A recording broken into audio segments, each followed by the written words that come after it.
it sticks, everyone. Welcome to the Captain Avalanche Fancast, your unofficial source for all things Colorado Avalanche hockey and more from a fan perspective. Hosted by me, Captain Avalanche Corey, and it's trade deadline time. Dom. Now, we're no insiders. We're not inside the locker room face-to-face with our favorite players, but we hope to create a relatable and welcoming environment because we're just like all of you listening. Fans. Fans with a deep passion for the game of hockey, and in this case, the Colorado Avalanche. Dom is back, everyone!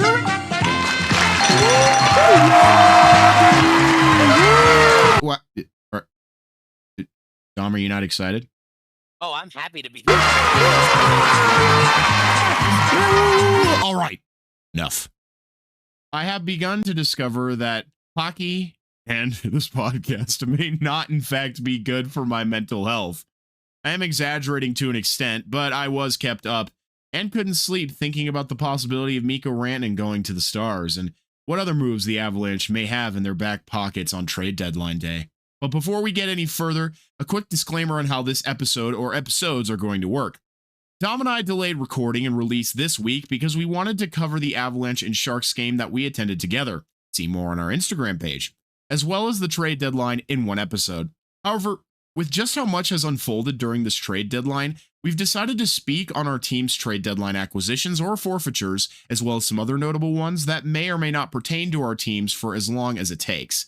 If that discussion takes up a good deal of time in this episode, which it may as we're deep diving into our own teams more than other outlets would, we will make this episode of the trade deadline its own entity. Then we'll make another likely smaller episode discussing our teams and performances on a different day. However, I think we may just also push it to our next episode and just do more game analysis with no other gimmicky little bits that we do. But we'll just do pure game analysis. But we'll leave that decision for another day because everyone, I'm stupid. I'm going to be fully transparent. This is me and Dom's second attempt at recording the first part of this episode. That's why you may notice some difference in tone between this first part and the second part upcoming. That's because they were recorded on 2 different days at 2 different times because I made a mistake in my recording software. We had about a 40-minute discussion last night, only for me to realize 40 minutes in that I was not receiving anything from Dom inside of my recording software. But I think, and Dom, tell me if you agree, this is a chance at redemption. Do things a little better, maybe include another couple thoughts in our previous points that we made, just a chance to do better than before. Absolutely a chance to do better than before. And you know what? I think it's a reasonable thing to think about. How many episodes have we put out now that it took this long for us to have that type of error, that type of mistake? So I please do have patience with us, everyone, and we are always striving to bring you the best content possible. So rather than trying to force it together, we'd rather rehash that conversation and bring something to you that is smooth and flowing authentically, and then put 2 different authentic conversations together rather than trying to force one that would have been a little bit jumbled. Exactly. And what he's essentially saying is he didn't want to dub his voice over our previous conversation, and neither did I. We just want to have an authentic and genuine conversation face to face. So no point in trying to insert his voice into the old recording. It's all right. We're just going to take it one step at a time. But before we get into any trade deadline hoopla, Dom did his due diligence and took copious notes while listening through my solo madman ravings, which I respect. So he will now reflect on those aloud to all of you and myself to give me a chance, at least a second chance, to reflect on my actions and utter insanity that I underwent when recording this podcast by myself. His notes also lead us into our discussion about the trade deadline. But Dom, please lead us onward. Well, before I do that, I have to say I think you and I both have had a potentially depressive week questioning whether or not hockey is good for our mental health, but for very different reasons. However, it was very good for my mental health after being sick to be able to go back and listen to what you said last week. I can't imagine it was. I quite enjoyed it. I was laughing at multiple points because, first of all, I loved the impressions. I think everyone listening, the true fans that have been with us the entire time, could all agree that the I agree moment you gave, including the adjustment in your tone and inflection of your voice, was particularly spot on and a fair call out to me, because it might as well be a drinking game at this point with how many times I say I agree with you, because we have a general mind meld when it comes to hockey. But I have to also say thank you for my Scooby snacks. They were much appreciated. Even though I wasn't there, I appreciate getting Scooby snacks. Who doesn't? And of course, I know you also talked a lot about Mr. Mackenzie Blackwood, and as you know, I need no excuse to hype up the man. Though after Thursday night, I am in more suffering from having him switch franchises with you. But alas, that is the state of play that we have in the league, and I'm very happy he has a chance to play on an actual contending team. And I think you and I both agree from something you said in that episode that the Avalanche would not be a playoff contender, let alone a playoff team, without Mr. Blackwood. So Bubble team at best. Bubble team at best, and I would argue on the outside looking in, I don't know if they would be having that little bit of breathing room they have over that Vancouver-Calgary battle right now if it wasn't for Blackwood. Yeah, and I mean, we're well ahead at this point of the second wild card spot, and I'll be interested to see who ends up taking it. Brief going back. First of all, it's the I agree is always preceded by a and yeah. Yeah, that's true too. I used to say, yeah, absolutely, and then I got away from that, and it's like, yeah, I agree. I gotta keep working to find new things to say. Have you ever wonder? Have you ever had the Scooby snacks, like the actual like graham cracker snacks? Oh yes. Those things were bomb. Not as good as the Scooby Doo fruit snacks. Those were S tier snackage. Nostalgia, right? I know. I'm sorry. All right, Dom, but what else you got? Well, back to the last episode, because you also had some talk of GMs, and I must confess that your GM did a wonderful job taking one of the worst goalie tandems in the league that we have seen and turning it into one of the best around the league today, and in the middle of the season, no less.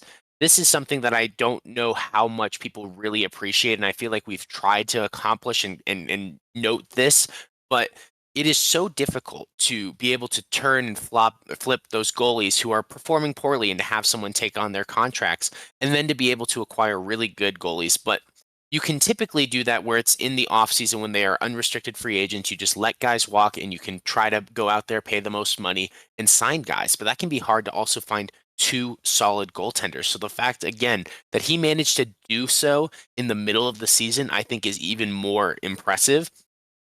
However, while I agree with you on that, I wholeheartedly disagree that your GM, what's his name again? Chris McFarland. Chris McFarland. I always still want to think it's Sakic, so thank you. I wholeheartedly disagree that McFarland took any advantage of Mike Greer. I think this trade that happened was a win-win, but for different reasons, because Georgiev had to go somewhere.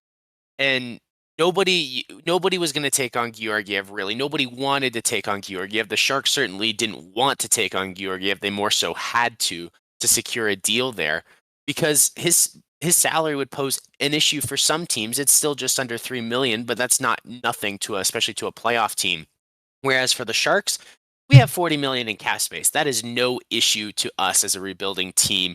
It certainly has been a misery to watch as a fan, but it's temporary, and the suffering will end here in just a few short weeks' time when the season comes to an end, because I don't believe anyone expects Georgie to be re-signing in San Jose. To be fair, though, since I last spoke, since you helped try to fill in, Georgie actually performed super well on the Sharks' most recent Canadian road trip after the Four Nations break, and received 2 back-to-back wins prior to our Avalanche Sharks games. So that's something that I might be able to talk about more in our next episode.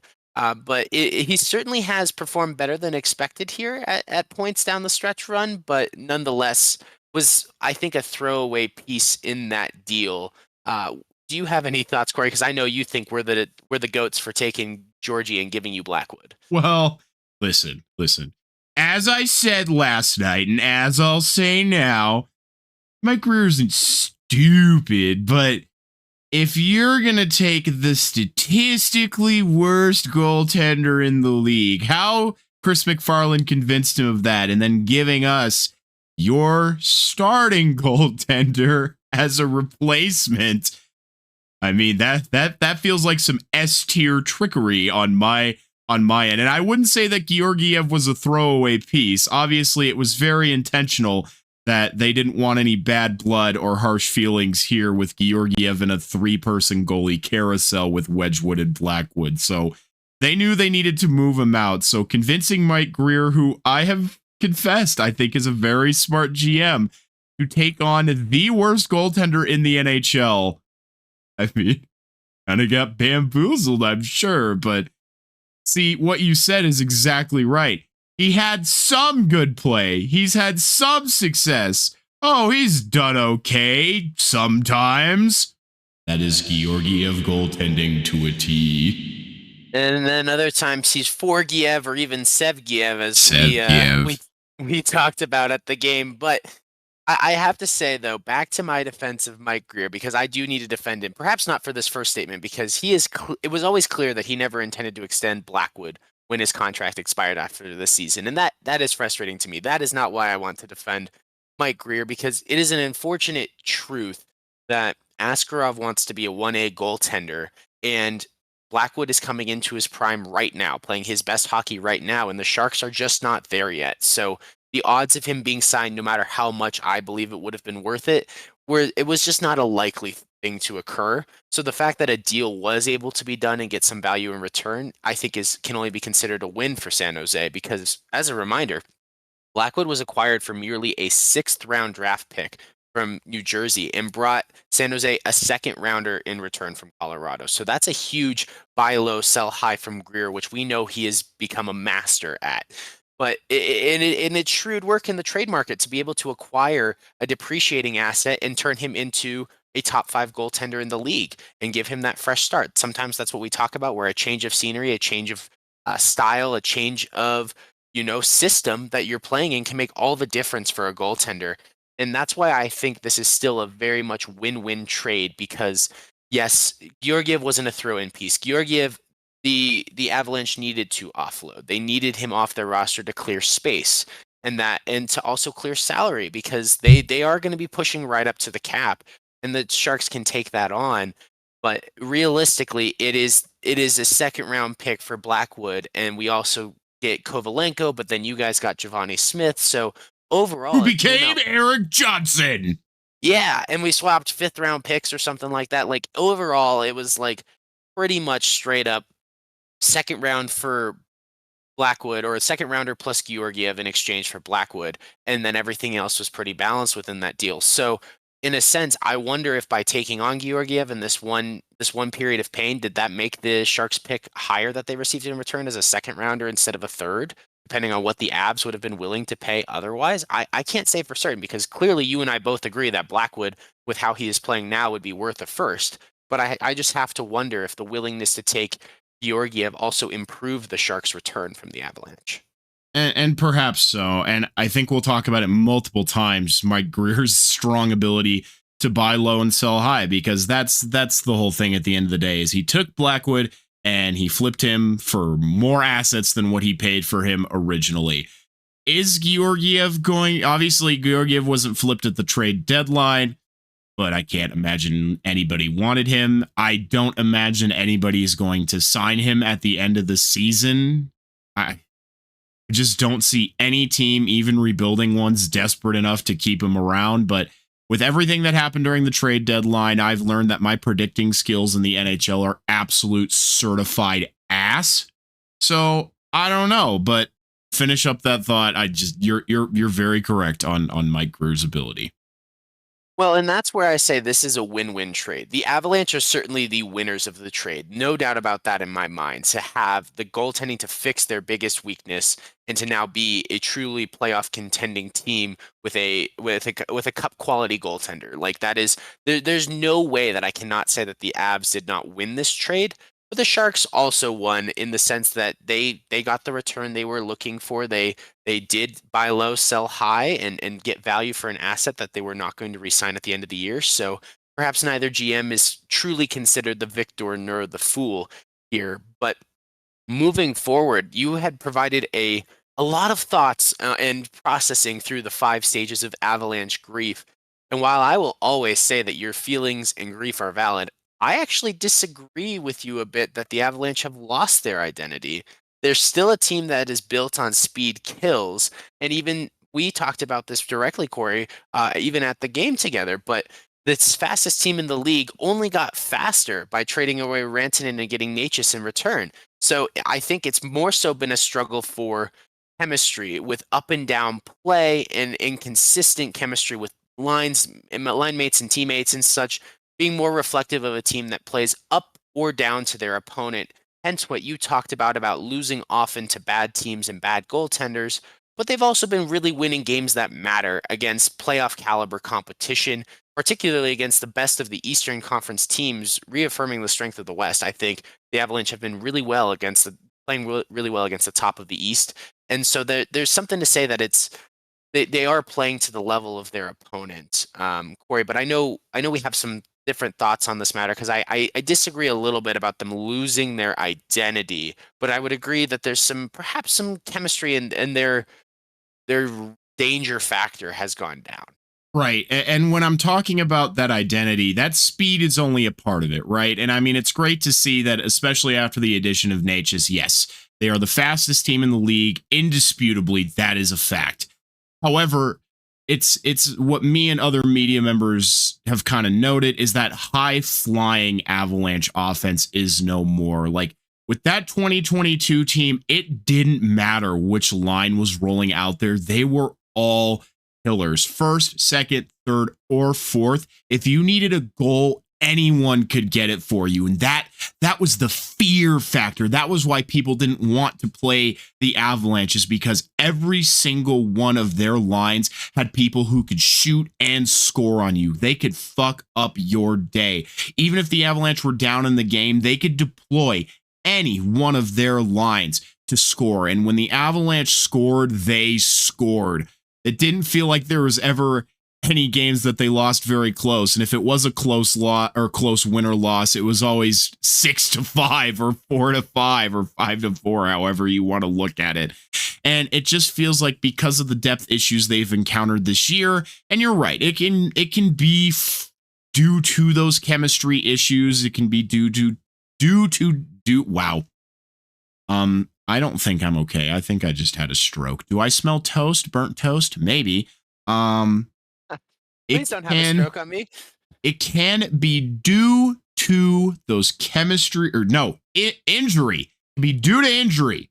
So there's a lot of fingers that we can point, but either way, you're just not finding the same lethality across the entire lineup. Although after this trade deadline, I'm fairly convinced that situation may have changed, especially with how play has been recently. This team has looked much, much better, especially in terms of depth. Yeah, absolutely. It's, I think, less of a crisis of identity and it was a crisis of depth. And they have come out of the Four Nations break and played a lot better. They've been emboldened. I mean, McKinnon was the all-star, the MVP of the Four Nations for a reason.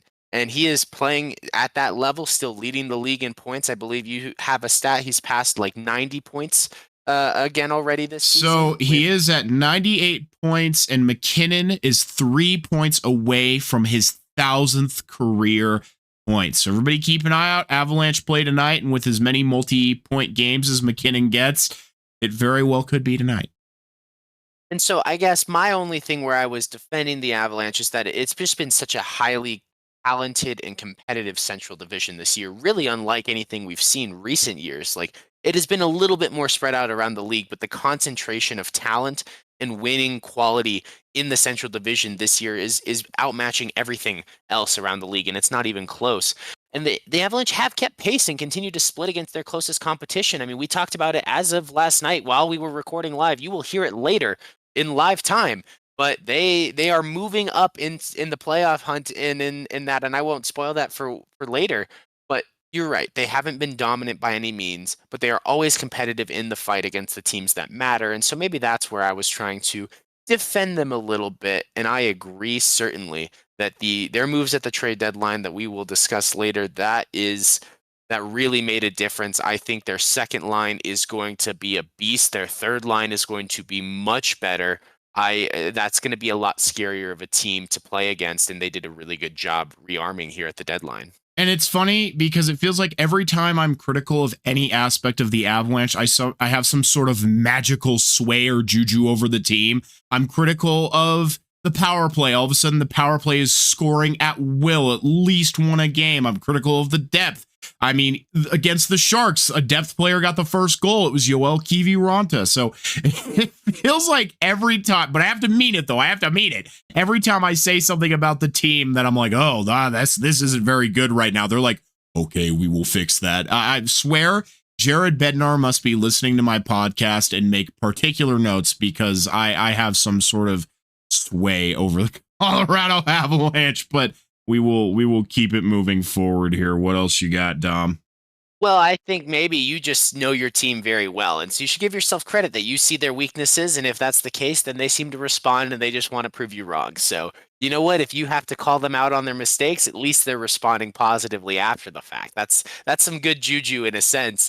But I guess my final comments, and when we think about the trade deadline, was, or you absolutely guessed correctly, and in more than one way, that the Sharks were going to be sellers this deadline. No matter how badly I like a lot of these players, it was going to be inevitable. But you actually predicted certain trades, including a certain guy by the name of Jake, who I was not expecting to be traded at this deadline because he was still under contract for another year. But you guessed correctly about that one in the previous episode. So I just want to give you credit. That was a great prediction there. So for all of I did. yeah, for all of your bad predictions, as you say, where you never get them right, you predicted Jake Wellman when nobody, not even Mike Greer, was planning to trade him. So that was a well done, just sense through the universe, a mind read on your part. But I think with that in mind, it is time for us just to transition and talk about the trade deadline like we wanted to focus on with this episode, because there's been a ton of action that has happened in just a couple of days' time. And I know we both have a lot of trades that were worth talking about. Well, Dom, if you don't have anything else to say about the 5 stages of Avalanche, because I don't remember if there was any other notes to that, right? We're good. We made it. Yes, yes. The only other thing we was covered at the end of the episode was the power rankings. And Oh, I yes, actually yes, yes.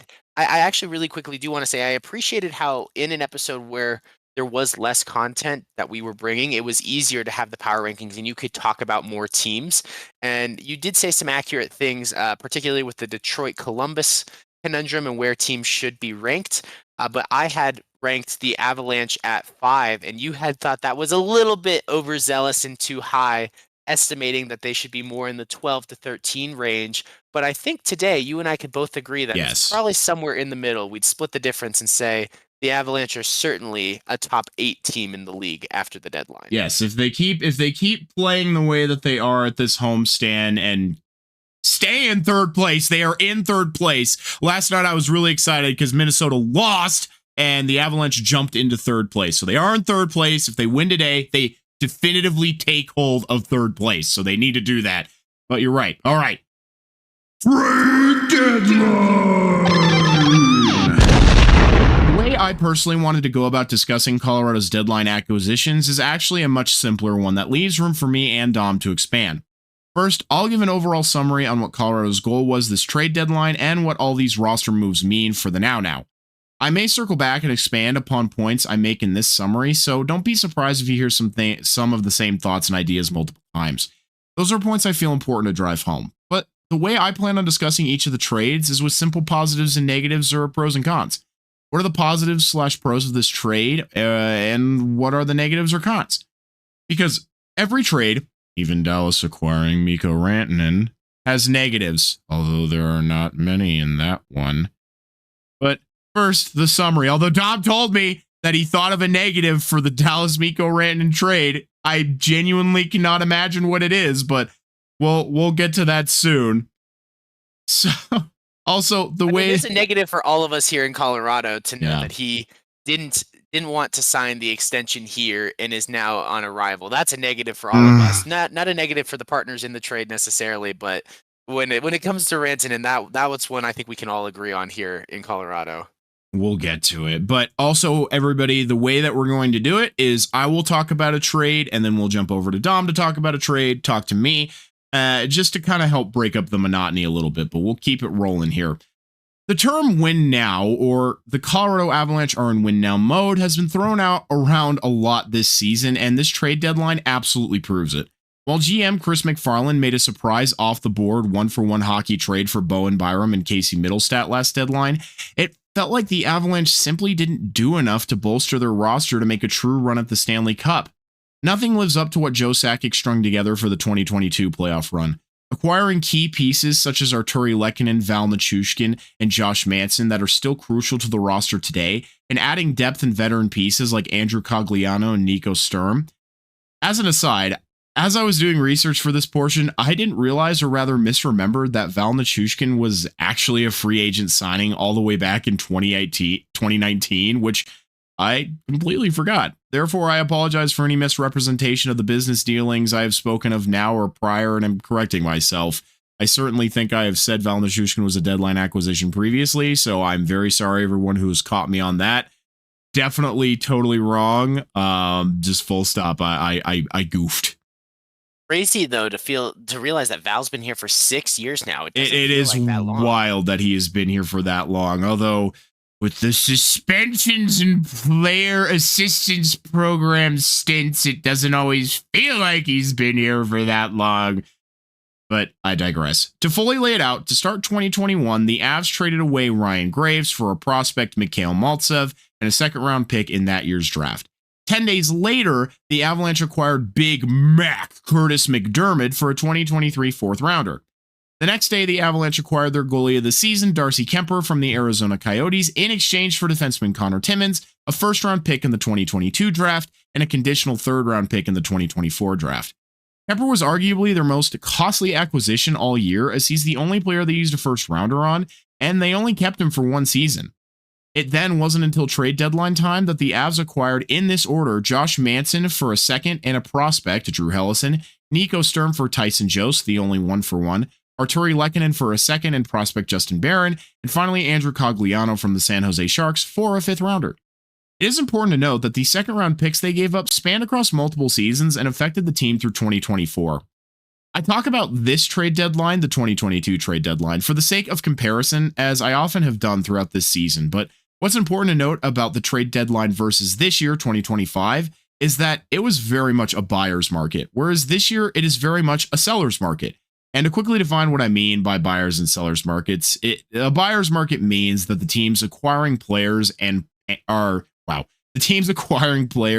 paying much less to the teams that they are acquiring them from in terms of assets and draft capital, and the team acquiring the player benefits a lot more. They gave up less to get more.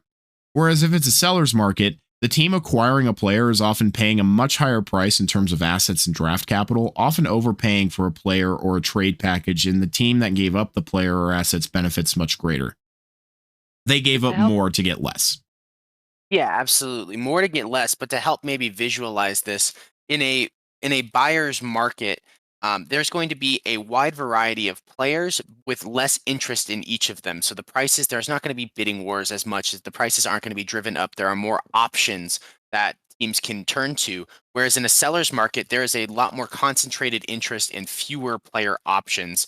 That means that there will be bidding wars, and that people often do have to overpay to get the players they want because they are either less available at their position or there's just less desirable options available. We saw that in the goalie market this year in particular, Corey, where there were just less goalies available here at the deadline. Yes, very true. And I definitely think the bidding war was very accurate. As I say now, and will definitely say upcoming, the Avalanche overpaid for some of the assets that they got, but it's likely that another team would have paid that much to also get that asset. The Avalanche were just the highest bidders in that sense. So they beat out everybody else to get their guys. So while it feels like an overpay now, it really was what was necessary in order to get the players that they wanted at this deadline. And I say that the 2022 year was a buyer's market because only a total of 3 first-round picks were tossed around at the trade deadline time, and many, many, many future considerations were to be found.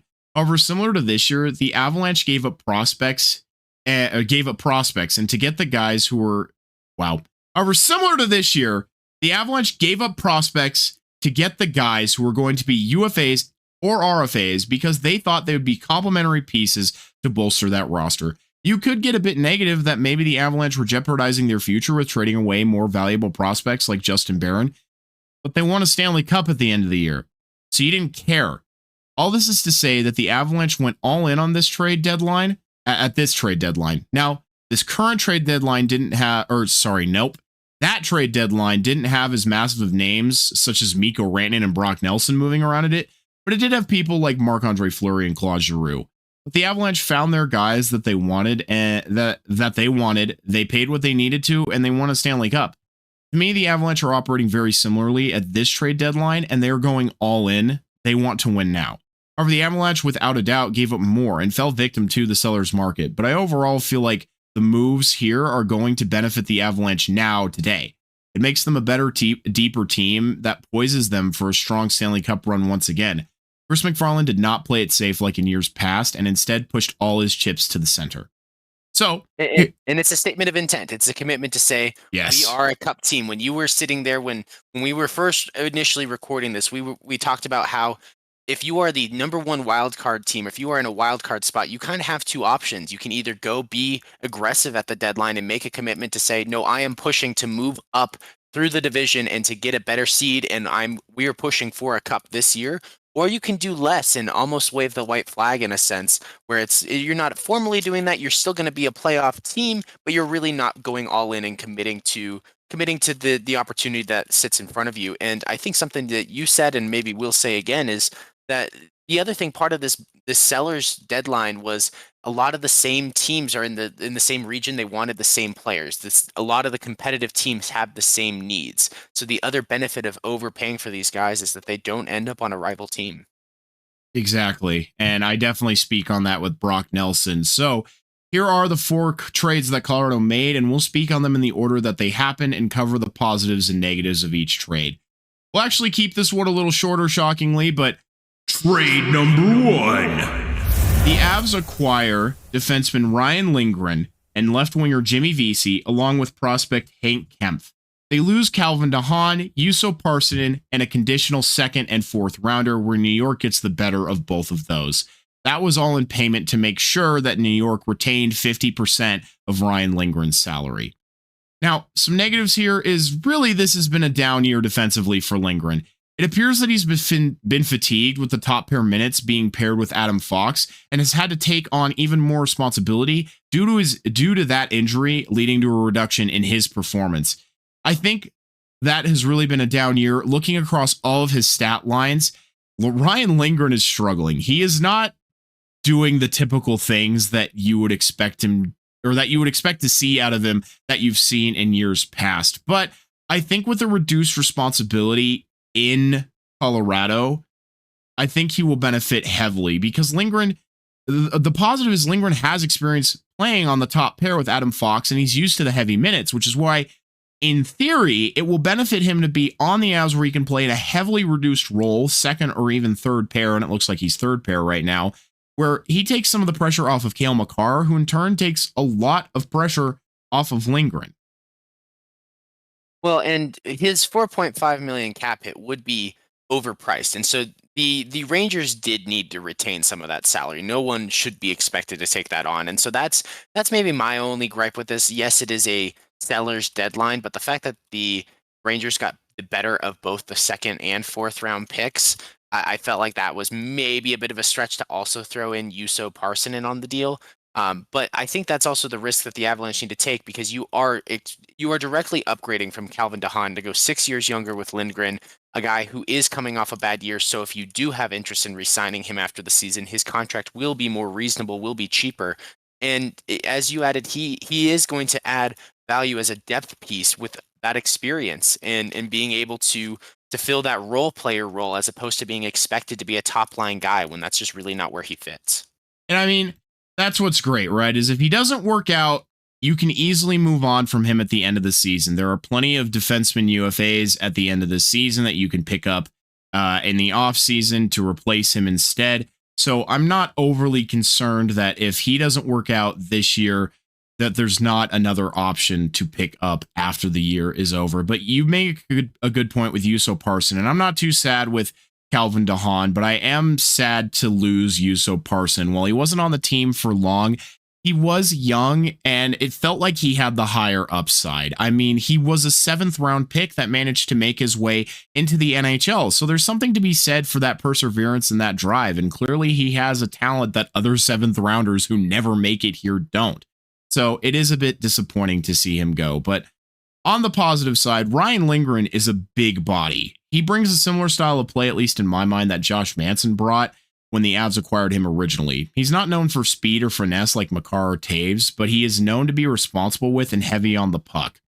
And this is also his most productive year in scoring, where he'll likely eclipse the 20-point mark for the first time, although this is not particularly what Lindgren is known for. It's just a bonus.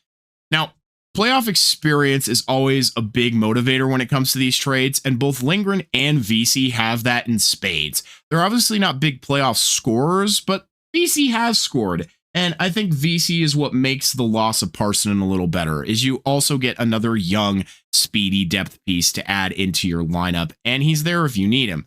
But again, it's that playoff experience that is so coveted if the Avs are poised to go on a deep run here. You need people who have that playoff experience, and to keep this short because we are running out of time, Lindgren and VC have that in spades. Well, and I don't know if we really need to worry too much about the time, but what I will say is you commented on his size for Lindgren and the fact that he is a different style of defenseman. Something that Mike Greer said talking about the deadline, and I think every GM knows, is you can't have all of the same thing. You can't have all the same style. There are too many different teams, different styles, different players in this league. You need to be able to accommodate and have different strengths. So to have a bigger defenseman who might be a little bit slower, but who can block the puck, who can eat shots, who's going to be physical, who can be a bit out there to defend guys, especially when it gets into the hard minutes of the playoffs. That's when he's going to be valuable, where he can take more minutes off of Makar's plate, because everybody ends up with some injury that they're playing through in the playoffs. A big guy like that who you can count on, who can be dependable in front and who can hold the puck, like you said, that's going to be a huge value and something the Avs don't currently really have enough of. And I mean, he plays with that edge, right? We saw it a lot in the Sharks and Avalanche game where he makes some hits, he takes a couple extra swings, and he kind of rides the line a little bit between legal and illegal in terms of what he's doing out there. He's not taking heads off by any means. He's not Matt Rempeing it, but you know, he does play with a bit extra edge to his game. Bit of a Sam Bennett edge. Yes, absolutely. Already done, but how about you tell us about your first set of Sharks trades? Well, and as I mentioned before, the Sharks actually had a pair of different trades with one team here at the deadline, and that team was the Florida Panthers. Now, the first one happened earlier in the week, but it was certainly a surprise to me when Vitek Vanacek was held out of a game on a back-to-back because of trade reasons, and ultimately he was traded to Florida for an AHL prospect winger by the name of Patrick Giles. Now, honestly, sorry to interrupt. Thinking about everything that Florida's done, how the fuck do they have any money? How do they have cap space? LTIR. Matthew. Yep. You're right. Because did they take on 100% of VTech? 100%. We couldn't retain any. That's 4.5. Oh, that's right. You're out of retention slots. That's 4.5 mil. That's insane. And that's why nobody expected him to be moved, because he's not having a great season. He's been getting killed since coming back in after the Four Nations break with something like an .885 save percentage. But he does have playoff experience, and so he can be that backup to a goaltender like Bobrovsky, where he's not expected to play a ton of games, maybe help out, taking some of the load off here down the stretch run, but most importantly, only a game here or there as needed in the playoffs. Not someone that you want to see starting, but someone who at least has been there before. Now, for the Sharks, with that salary, we always knew it was going to be hard to move either of our goaltenders this year. Thank you for Georgiev. We really appreciate not being able to move him. But also, Vanacek was in the same boat as Georgiev. They've both been playing pretty similarly overall, which is just a sad statement to say how bad the Sharks' goaltending has been. But ultimately, in this way, yes, it's an AHL prospect. It's a winger. I don't really know a ton about Patrick Giles, but It is some return. We got Vitek Vanacek off the books. He was going to be an unrestricted free agent at the end of the season, and he was not going to be coming back. That's been always clear. So even the smallest return in an AHL winger is better than no return or future considerations, as we see with teams. So for a goaltender that was not expected to be moved, I can consider this a win just because we can get out from under him and not have to worry about it anymore with him walking for nothing in the offseason. I mean, and this is funny because out of the many moves that the Sharks made, this is with a team that has like infinite cap space right now. This feels like a pure cap space move, but also for the fact that, yeah, you sometimes want to have a third goalie just in case, of injury and everything. But I mean, the Sharks have goaltenders, and obviously they want to have room, at least in theory, in my mind, to have Askarov step up next season to be that number one guy. Therefore, meaning that either Vitek or Georgiev had to go if one of them was planning on sticking around next season, just for the sake of you need two goaltenders on your team. So good to see that you got rid of one of the boat anchors.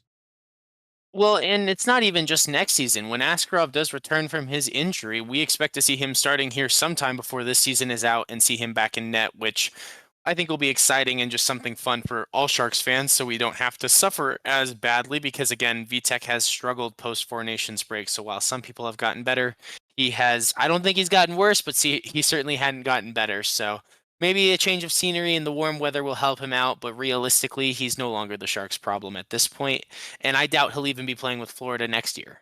And I mean, it tells you just how thin the goalie market was this trade deadline. No one was on the move. I mean, there was rumors that Jordan Binnington was on the move. John Gibson only wanted to be an Oiler, but for some godforsaken reason, the Oilers are like, yes, Stuart Skinner and Calvin Pickard. So, the goalie pickings were thin. It was interesting to say the least. It is curious to me though that when Florida traded Spencer Knight over to the Blackhawks for Seth Jones, and that's not one that we'll really get into today. It's interesting to me that they didn't take one of the Blackhawks goalies back. Because at that point, Chicago was in a goalie carousel. They were able to move out Peter Mrazek, which I think was their big boat anchor, elderly goaltender for them. But it's interesting that the Panthers didn't also try and recoup that, okay, we gave you Spencer Knight, who is our backup. Now give us, your backup. Because obviously they got the higher value player there, at least for now, in terms of Seth Jones. But they could have been like, yeah, give us Carl Soderblom or give us Peter Mrazek. Because, I mean, you're weighing Peter Mrazek versus Vitek Vanacek. I'm fairly certain they're on similar contracts and they are at a similar skill level here. So I will check myself here. It cost them less to deal with us because we'll take pretty much anything just because we know we're going to get nothing in free agency. True. Yeah, they have a fairly similar cap hit. Peter Mrazek's actually a little cheaper, 4.25 than Vitek, which I know is at 4.5, if I recall correctly. Right. Vitek's only at 3.4. I'm very sorry. I have completely misspoke. Vitek is the cheaper goal. Well, there you go. That probably is a benefit as well. But obviously, it is just a rental. I don't believe they intend to have him signed next year.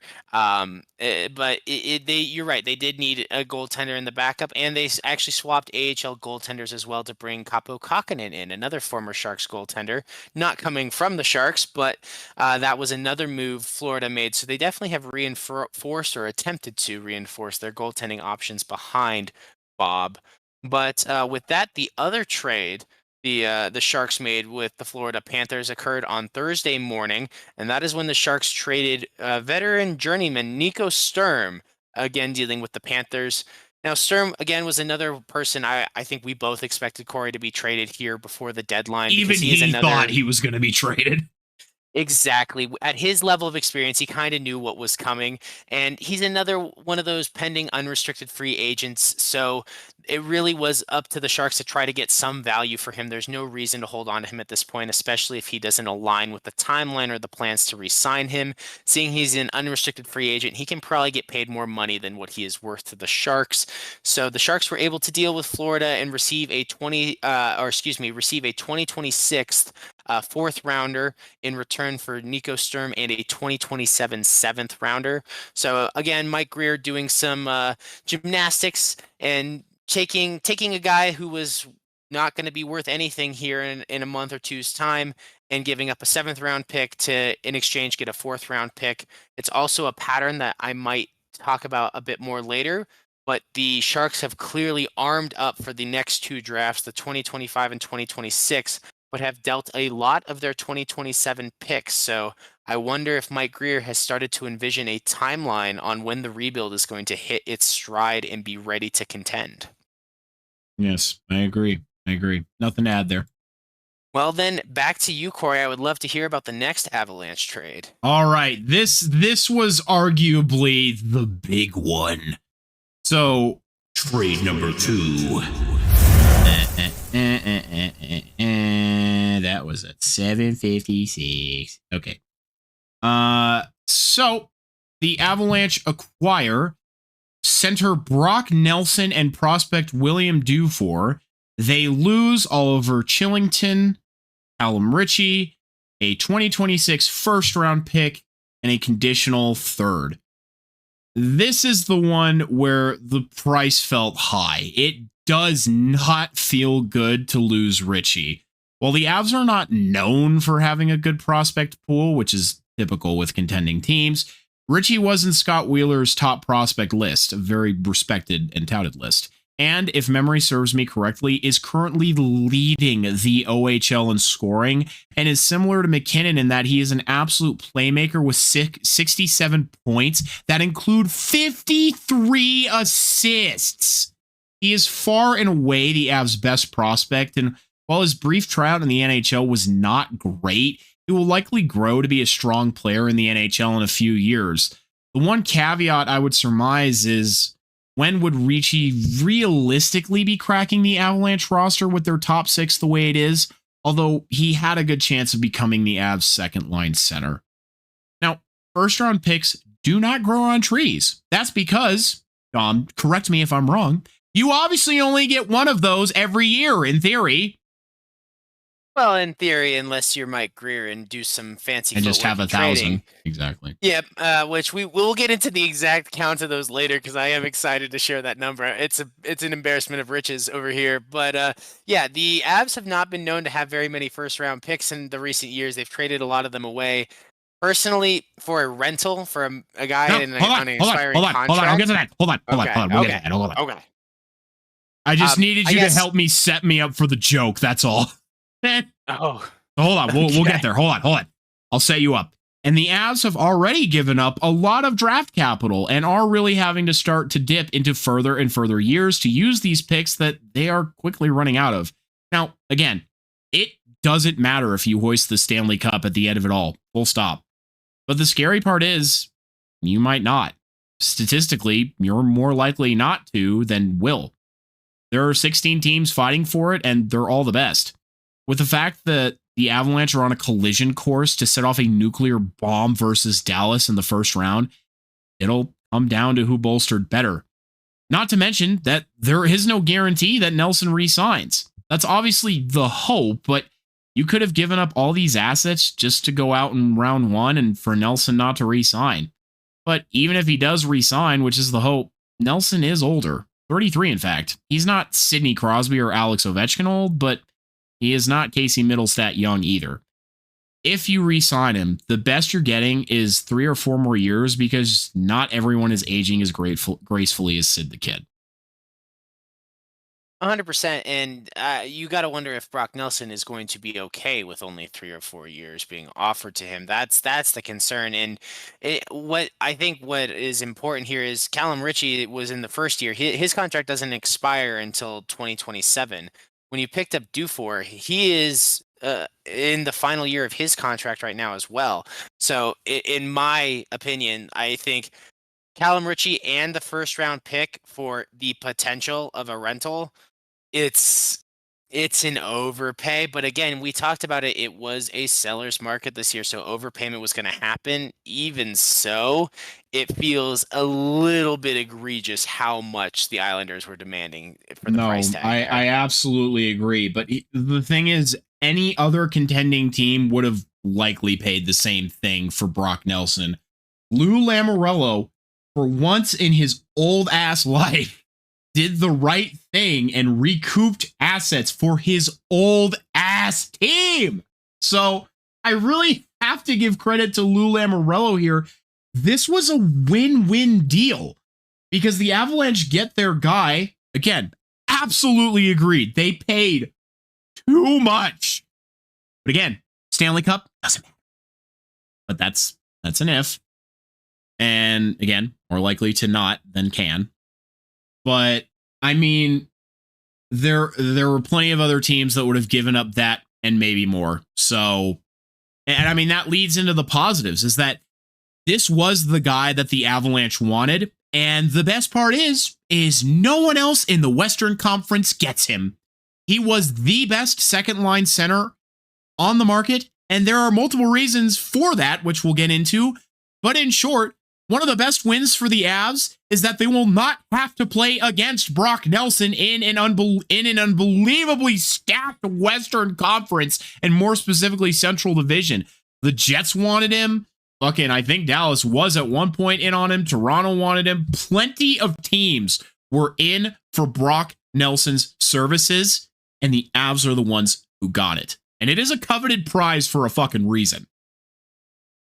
You're 100% correct with that. And I mean, when I look at the trade, there's a lot of comments, a lot of people interested. And I think another small win is the fact that New York, the Islanders, sorry, just to be clear, retained half of his salary. So Yes, they did. that is something significant, I think, that is worth mentioning because while you overpaid, at least you're not also on the hook for the full amount that he is owed.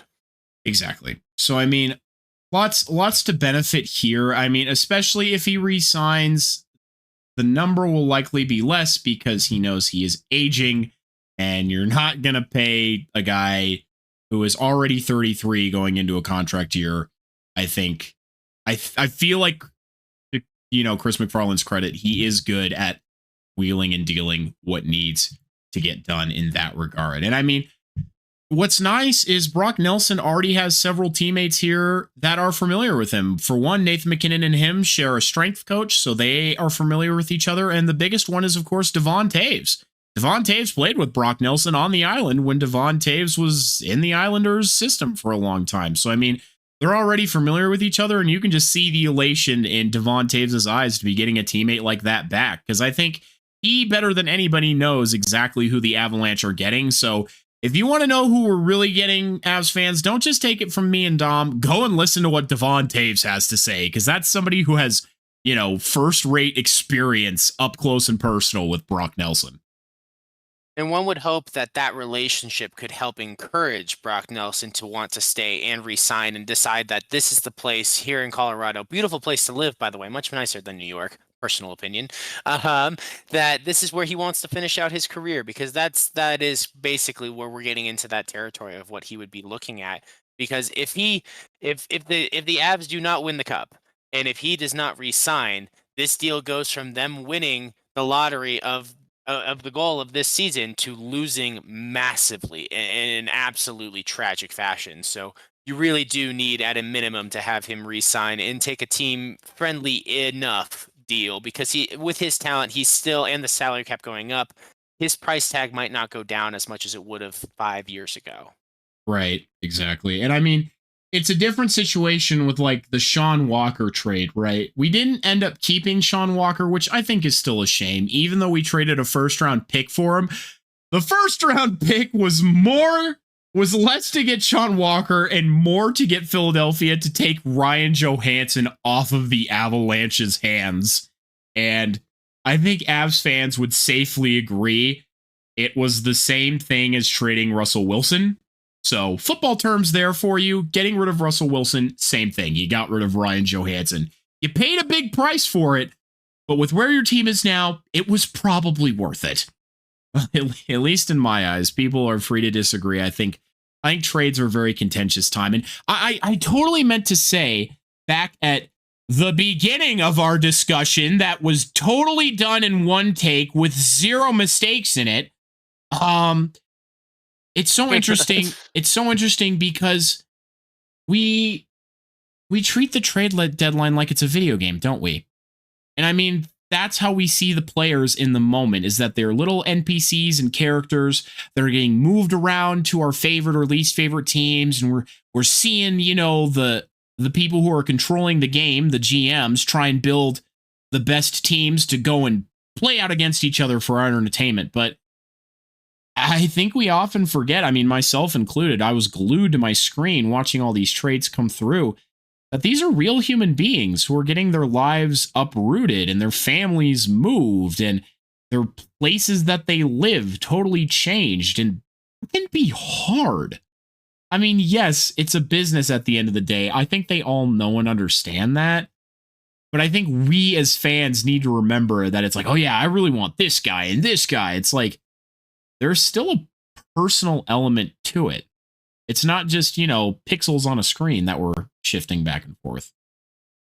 Well, there's a personal element, and it is treated like chess pieces a lot here. And you certainly got at least a bishop, perhaps a rook, in Brock Nelson. If we look at it from that sense, he was one of the most valuable people available here at this trade deadline. But let's just think about, I don't have even an estimate or a count, but think about how many trades happened here at the deadline or just this week as a whole, and how many players were then involved in these trades. I don't think it's too far to say that there were hundreds of players, hundreds of people's lives who were just uprooted and they are on the move somewhere else, and they have only a couple days time to really make that move happen. So it is very abrupt. It is very sudden. It is a drastic change, and you're correct, Corey. There is an absolute human element that can get a little bit lost in the shuffles, and I think that can also have an impact on players. Sometimes that fresh change of scenery, that's why players, when they just end up in a different place, seem to do really well. Maybe they just needed that, and they needed a fresh start in a brand new place. But other times, like you said, especially if they have families, it can make it very tough, and that's the part, not just the chemistry of getting adapted to a new place, but also getting settled with your family. Because we've talked about it before as well. You've mentioned it, Corey. A lot of these hockey players are really family focused men. They really care and are talismans for their whole family unit. So that can have an impact on the family, is a huge impact on them, and that impacts their performance as well. Yeah, and I think that's why when you said hundreds of people are uprooted, I think you're absolutely right, because it's not just players who are moving. When players move, their entire family has to come with them. And sometimes that's not just, you know, the hockey wives, but a lot of these guys are dads. Some of them fresh dads. So, I mean, imagine, you know, oh, hey, honey, you know, this nice place that we've been living, that you love here, that we've been here for the past 7 years. Yep, we're having to move somewhere else now with you and the 2 kids and our dog and all of our possessions and valuables. Yep, we got to go now. So, and it's right now, and like, think about Vitek Vanacek.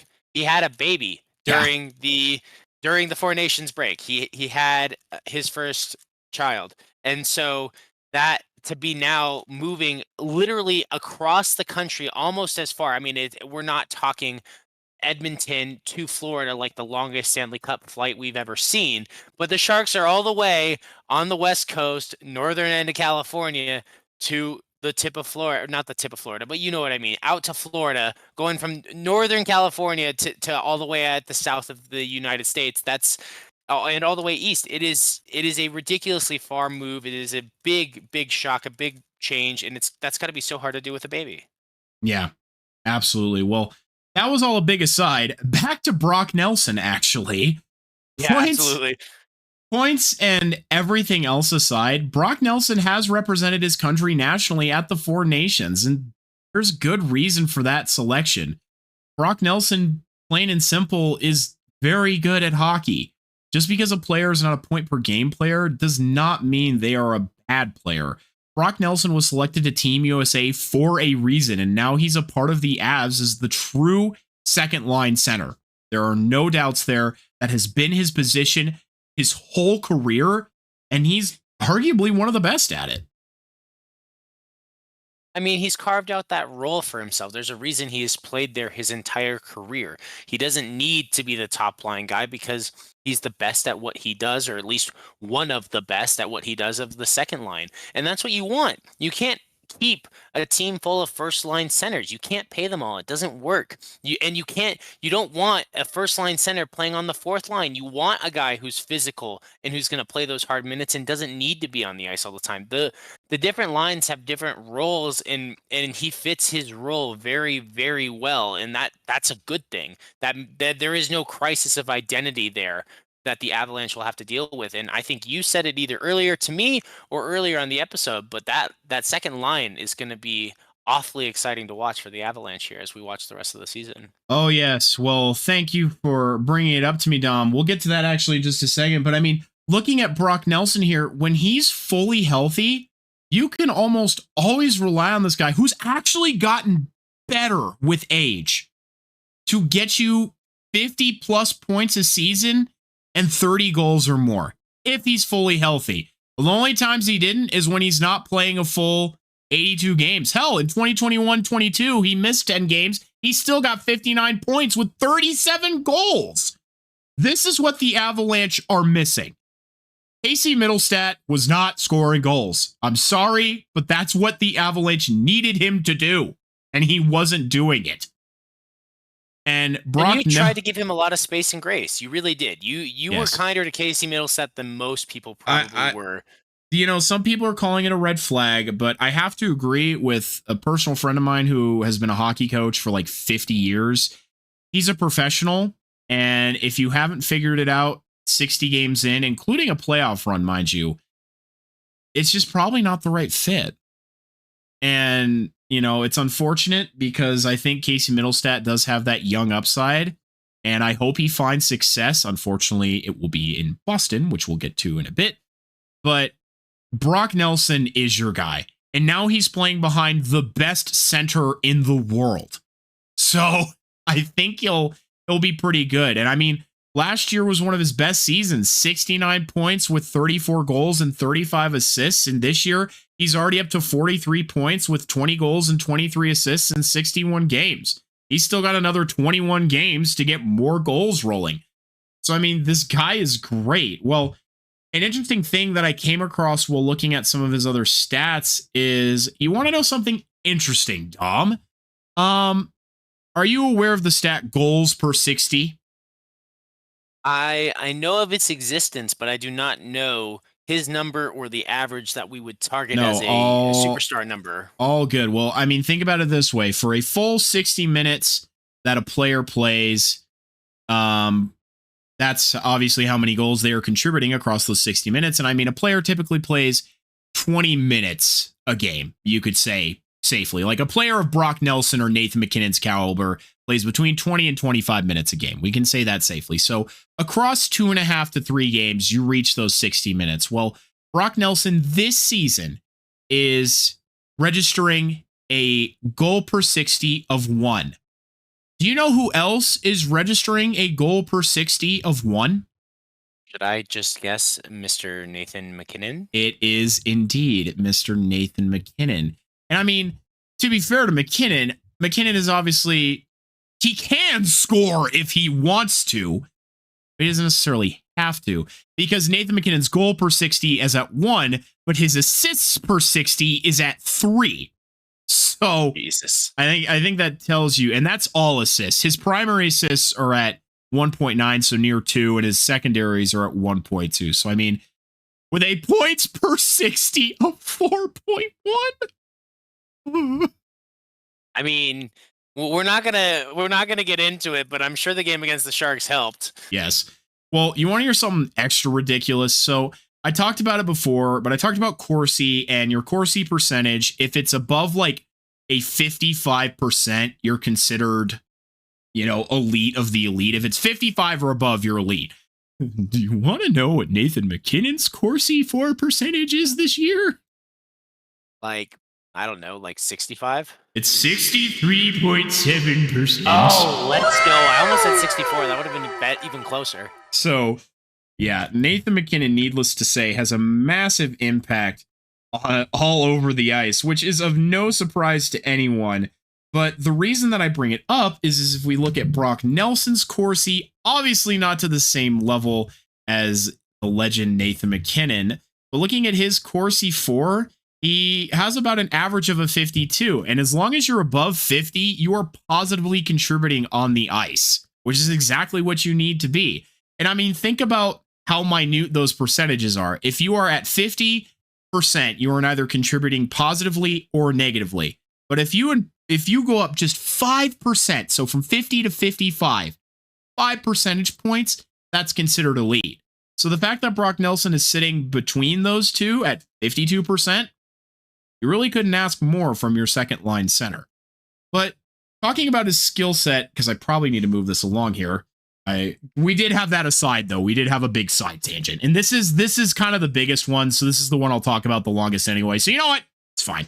It's fine. His skill set is a two-way player, which on that Avalanche second line is tantalizing. He can not only move the puck up ice offensively, but he can take it back defensively. Brock Nelson, if he's getting pushed back the other way, will take the puck away from you, get it up ice, and score it right in your face. Put him on a line flanked by Arturi Lehkonen and Valeri Nichushkin, whose entire game is saying, fuck you, give me the puck. It is going to be an absolute fucking nightmare to play against the Avalanche second line now. Talk about an absolute shutdown line. You put your best guys on the ice, put the second line on the ice. Not only will they get the puck back, but they'll score it right in your face to say you're stupid. I mean, and that's what I was hinting at a little bit earlier, and you talked about it, and it makes sense. When we talked about the loss of Rantanen and not having Landeskog and that impact just on the top six, not even on their whole depth, but even on their top six, that second line has not produced. You also talked about this in the last episode. The second line has not produced perhaps what it did in the Stanley Cup run. I think now it's going to, and it might even outproduce. Oh my goodness.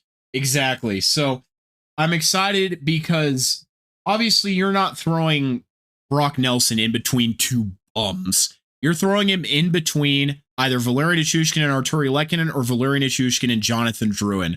Those are quality line mates. And I'm not saying he didn't have quality line mates in New York, but New York was distinctly lacking certain elements that I think could have bolstered Brock Nelson even more. So in theory, by him coming here, we might see a Brock Nelson that's even greater than the Brock Nelson that we were promised. Well, and when you mentioned the playing both ways, I mean, being a full 200-foot center, that's also going to help you with your zone breakouts, and that second line is going to have more time to be able to actually cook as an offensive unit, and he's going to help back you up defensively. So when, depending on who your defenseman is out there, you can cheat up a little bit and take advantage of a guy like Cale Makar being able to play and coordinate with that line and keep the offense humming. It should be honestly really juicy. I am excited to see it at work tomorrow against Toronto. God rest their souls. It's a 2-inch steak cooked perfectly medium rare. It is absolutely delicious, and that is the right way to eat a steak. Although I've been getting it medium lately because so many places you say medium rare, and it's like there's a chance they at least bring it out medium. But one time I had them bring it out literally fucking raw, and it's like, cool, bro, that is not medium rare, but thanks. Yeah, I mean, I'm a risk taker because I do love me a good cut of steak, and I'm not afraid to cut into it. And I like a bloody steak, but if it is too bloody, I will say, with all due respect, can you put this in the pan for another 2 minutes, please? Thank you. This is not liked food poisoning. Yeah, this is mooing back at me. Please don't. But Dom, I just thought of this. You're gonna love this. Give me your next trade from the tank. Love that. So the second trade made, so I already gave you the first and third ones that were made this week to Florida, but right in between those two, in the center of that sandwich, the Sharks actually, rather than selling, this was the one move that was a true acquisition going for a hockey player. And the Sharks added struggling defenseman Vincent Desharnais from the Penguins in exchange for a 2028 fifth round pick. So also getting out there far with the picks, like you mentioned, Corey. The Sharks are doing some wheeling and dealing out in 2027 and 2028. Desharnais, let's be honest, he is a well-known defenseman who has had some really great years in the league, but he's had a rough year this year. But what is important to the Sharks and why he is a huge value is he is a right shot defenseman with plenty of NHL experience. And that leadership is something the Sharks are going to be needing with their young core, with some of their young defensemen that are coming up. And most importantly, like I said, the right shot defenseman. Right now, the Sharks only have two on the active roster, maybe three actually. I'd have to double check on that. Anyway, in the prospect pool, that depends on if Jack Thompson is starting or if he's in the prospect pool. Anyway, Caglioni, I don't know how to say his last name exactly right. I'm sorry, Luca. Anyway, he is the only right shot defenseman in the prospect pool. We have like 6 left-handed defensemen, including Sam Dickinson. So this is something that at the top team, when we have Wallman, Liljegren, all these guys who are left-handers. Actually, Liljegren's the right-hander. Ferraro's left-hander. Anyway, point is, we have all these left-handed defensemen, these left-shot defensemen. We don't have the right-shot defenseman, and so that is why this is a good trade for the Sharks. And sometimes you just need a change of scenery. He's not had the best year. He ended up in Pittsburgh from Vancouver earlier, but I I have hope because he has another year on his contract, so we'll be able to see if he's at a reasonable 2 million cap hit as well. So he is the perfect type of candidate that what Greer's been doing, acquiring a guy for cheap, buying low and selling high. He turns it around in San Jose, which let's be real, a lot of players have been turning it around in San Jose. Wallman, Liljegren, Granlund. There have been a lot of players who have come in and really revived their game. Blackwood, for crying out loud. So if he does the same thing, who knows? We could be selling him at the next deadline for a second round pick, the way Greer has been wheeling and dealing. So no matter what, I think this trade can only be viewed as a win for the Sharks. And it was their one time where they went out and were looking to buy somebody rather than sell here at the deadline. And I mean, if we're being real with ourselves, those right-handed defensemen, if I'm recalling correctly, they're a hot commodity. And I remember last year's trade deadline, that is what everybody wanted, was the right-handed defenseman. Because I'll tell everybody why, for those who are less hockey inclined, because I'm trying to do a better job at that. The reason that you want a right-handed defenseman is because imagine you're trying to write in your opposite hand, right? So if you have a left-handed defenseman, I'm trying to think about this correctly, because again, I didn't play. Am I correct, Dom, that it is a lefty on the left side, righty on the right side, right? Now I don't know if it's the hour. I'm blanking because what it is it's a right shot defenseman. And when I think right shot, you're shooting from the right side of the ice. I would also think you're shooting with the stick in your right hand. Either way, if you're a left shot defenseman on the wrong side because you don't have, we'll say it that way, on the wrong side because you don't have a righty, you're shooting offhandedly, which can be a hindrance. And the way you have to turn and make passes is also different versus if you're a righty defenseman. So it's critical to try and have all of your lines balanced with the left, right, left, right, left, right. But that is very, very hard to do because a lot of defensemen, I believe, evidently shoot lefty. Or maybe I have myself totally backwards. No, you are correct. I just looked it up. Lefty is on the left, righty is on the right. Okay. And what it is about being able to have, perhaps for offense, you might want the sticks flipped so you can be more towards the center of the ice and open up extra shooting lanes. For the defenseman, you want to have your back to your own net. And so you want to be able to shoot while being positionally lined up so that you can skate backwards quickly as defensemen do. So if you are a right-handed defenseman and you shoot from the right side, your stick's out to the right, you can still shoot it on net from the point, keep it in, hold the puck at the boards with your stick when it's coming around without giving up your position. Because the other thing is if you do have a left shot on the right side, that means you're trying to use your body to stop the puck if it gets cleared up that side rather than being able to just use your stick. It makes it far more difficult, far more likely that zones will be cleared. It also means that to open up and pass, you have to put your body out of position, which can risk more odd man rushes. And so that's something that perhaps goes a little bit unnoticed with the difference of the shot. It sounds like a small thing. It sounds like lefties versus righties with It's pitching in massive, baseball, though. but it's even bigger than that factor, in my opinion. Thank you for doing that quick look for me, Tom. I appreciate it. My spatial relations gets all kind of twisted in my mind, and certain positions are backwards in hockey, so I got myself confused. So thank you. But yeah, that's all I have left to say on that trade. It sounds like another buy low, sell high for Mike Greer.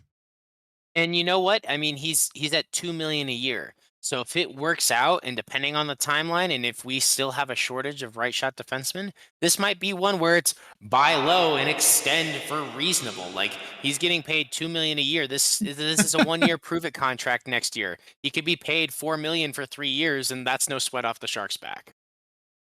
Buy low, extend for I mean, like I said, I've come up with some fun ones, right? Like win soon. No, we're not win now, but we're win soon. Give us like 3 years. But I pass it back to you. I'm excited to hear about this third Avalanche trade. Well, when the Avalanche traded for Brock Nelson, one thing I said, and Dom will back me up on this, is I said, I'm glad that they didn't trade Casey Middlestat. Why did I say that? Well, it's because then Casey Middlestat could move down to a reduced role and play as the Avalanche's third line center, meaning that the Avalanche would then have, as their center depth, Nathan MacKinnon, Brock Nelson, Casey Middlestat, Jack Drury, and Parker Kelly all the way up and down. You have 5 centers. That's a great fucking problem to have. Well, if you thought the Avalanche were decent down the middle yesterday, they are fucking fantastic down the middle today. Because instead of making Casey Middlestat their third line center, they said, fuck that, Charlie Coyle. If you don't know who Charlie Coyle is, I feel kind of bad for you. If you're an Eastern hockey fan and you watch a lot of Eastern Conference games, at least recently, because Charlie Coyle actually started in Minnesota, so tormented the Avalanche for a while in the Western Conference, then went and tormented everybody in the Eastern Conference as a Bruin. Now, similar to Lindgren, this is very much a down year for Charlie Coyle, just in terms of everything. His scoring is way down. He is only 15 goals, 7 assists in 64 games, where he has gotten as high as 60 points last season. So absolutely a down year offensively for Charlie Coyle here. But this is also a guy who, to his credit, was having to play first and second line center on a admittedly depleted Boston Bruins team. So, similar to Lindgren, you're bringing him here to Colorado in a greatly reduced role, where he does not have to shoulder nearly as much ice time. I think we can see his time on ice here. Let me look. Here we go. So what is his average this season? So his average time on ice this season is 1849. That is bonkers. It's actually much higher than it's been at a lot of different points in his career. The only other time it was that high was in 2019-20. And interestingly enough, he kind of had a down year in scoring then too. Oh, wait, nope. Wrong thing. Hold on. Yeah, no, he had a down year in scoring that year too. So it seems like if he has that reduced ice time, he tends to perform better. Although last year with 60 points was definitely him punching above his weight class. He's usually good for between, it looks like, 35 to 45 points. And he's getting paid, not not significantly less than Brock Nelson. So he's someone that is living in that second to third line center role, depending on the team he's on. So the fact that the Avs can have him as a third line center, not just for this year, but also for next year as well, because of that extra year on his contract, I Yes. think that is a great value to have. And you're right. I think his stats falling down this year, yes, last year was a bit of an anomaly, but the part of the collapse this year has to be more so product of environment. But if I can interest you in a fun fact before I pass it back to you, Yeah, did absolutely. you know that despite while he played for Minnesota previously, he was actually originally drafted by the Sharks with their first round pick, number 28 in the year 2010? I did not know that. It's very interesting. So yeah, so he was traded before hitting full-time NHL status to Minnesota. I don't remember what from that back then, but just a fun fact for you. But back to the analysis of the trade that happened today And I mean, or recently. yeah. And what's interesting about what you said is I think people have been critical of the amount that he is being paid. And I think that's a fair criticism. He is getting paid 5.25 a year and now coming to the Avs to be a third line center. And I mean, realistically, that is where Charlie Coyle performs most optimally, is in that depth center role. He performs in it well, but he is getting paid probably $1 million too much for the role that he's in.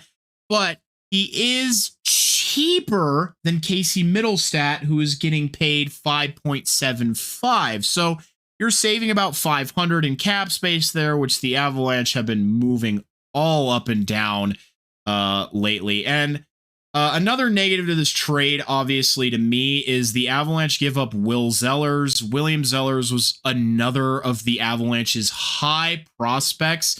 And I'll go ahead and just get into this a little bit now. I'm fucking pissed that we gave away this much to get Charlie Coyle, and the fucking Panthers get Brad Marchand for a conditional second. They kept touting that Brad Marchand's price will be very high for whichever team fucking gets him. Motherfucker, the Panthers paid a bag of potato chips. Yeah, that the addition of a prospect here rings us too much because the Middlestat Charlie Coyle situation. I mean, Middlestat's still 7 years younger. He still has multiple years on his contract. Yes, it's a bit of a higher number, so the hits being high kind of cross out here. So then when you add in the second round pick, I mean, yes, it's a conditional second, but still, that should have been in the realm of enough. The addition of Zellers feels unnecessary. It As again, absolutely just feels unnecessary it's after an the over Marchand demand. trade. Like, Oh yeah, if they would have retained salary, that would have been one thing. From what I'm seeing, that's not in the dealings for this. But also with the fact that, again, it would have not felt nearly as bad if they did not trade Marchand for a conditional second round. The condition is it turns into a first, I believe, if the Florida Panthers either go to or win the Stanley Cup, which of course Boston is hoping for. But are you fucking kidding me? That's your captain. That is your captain. You gave him away for a second rounder? And for some reason, Charlie Coyle somehow commands more? I know Charlie Coyle is younger, but God, are you fucking for real? It frustrates me because it feels like while this trade is, I think, overall a net positive for the Avs in the present, it does feel like they got fleeced a little bit by Boston in this trade. They paid a lot, but, and that's the other thing is what you said. Charlie Coyle is older. He's not old, but he's older. he's the same age as Brock Nelson. And so if you overpaid for Brock Nelson, I think somehow you managed to overpay even more here for what Charlie Coyle provides based on the clear difference between the second and third line centers and that value they bring. Also their contracts. Their contracts are not very separated by much. Like I said, I think if it was 4.5 million, that would ring far more fair and reasonable for what he provides. So this, I think, was perhaps the worst overpay the Avs actually had here at the deadline, and it was a seller's market, like we said, and so there must have been extremely high interest in Coyle as a player. Evidently. But especially compared to Marchand, maybe Marchand was not receiving all the calls that you and I might expect. Perhaps that was not what Maybe. the league was interested in. But I I I think this is a gross overpay, and if the Avalanche do not win either this year or next year, they are really hamstringing themselves and committing to a rebuild in the scale of what the Sharks are dealing with here in the long term, because they're very low on picks, and then the prospects they do have, the like you said, they got rid of two of their top guys in one day and in their prospect pool, and I that's top centers as well, to replace them with 33-year-old centers. You're going to need those young guys here in the future. and I mean, in all fairness, though, even if the Avalanche don't keep some of these guys that they've gone and gotten, they do then have all of that cap space to use in the free agency market. And there are many notable free agents coming out of this market, including Mitch Marner. So who's to say that if Mikko Rantanen didn't want to take the fucking money, maybe Mitch Marner will. So there are plenty of UFAs here coming out that are highly coveted in this market that I think the Avalanche can take advantage from, or advantage of, if for whatever reason they don't decide to re-sign some of these guys. They get that cap space back. Not to mention Marty Necas is still on a team-friendly deal for another year.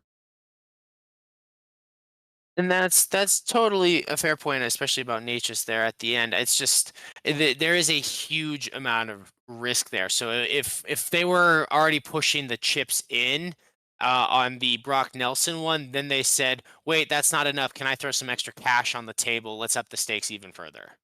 Yeah.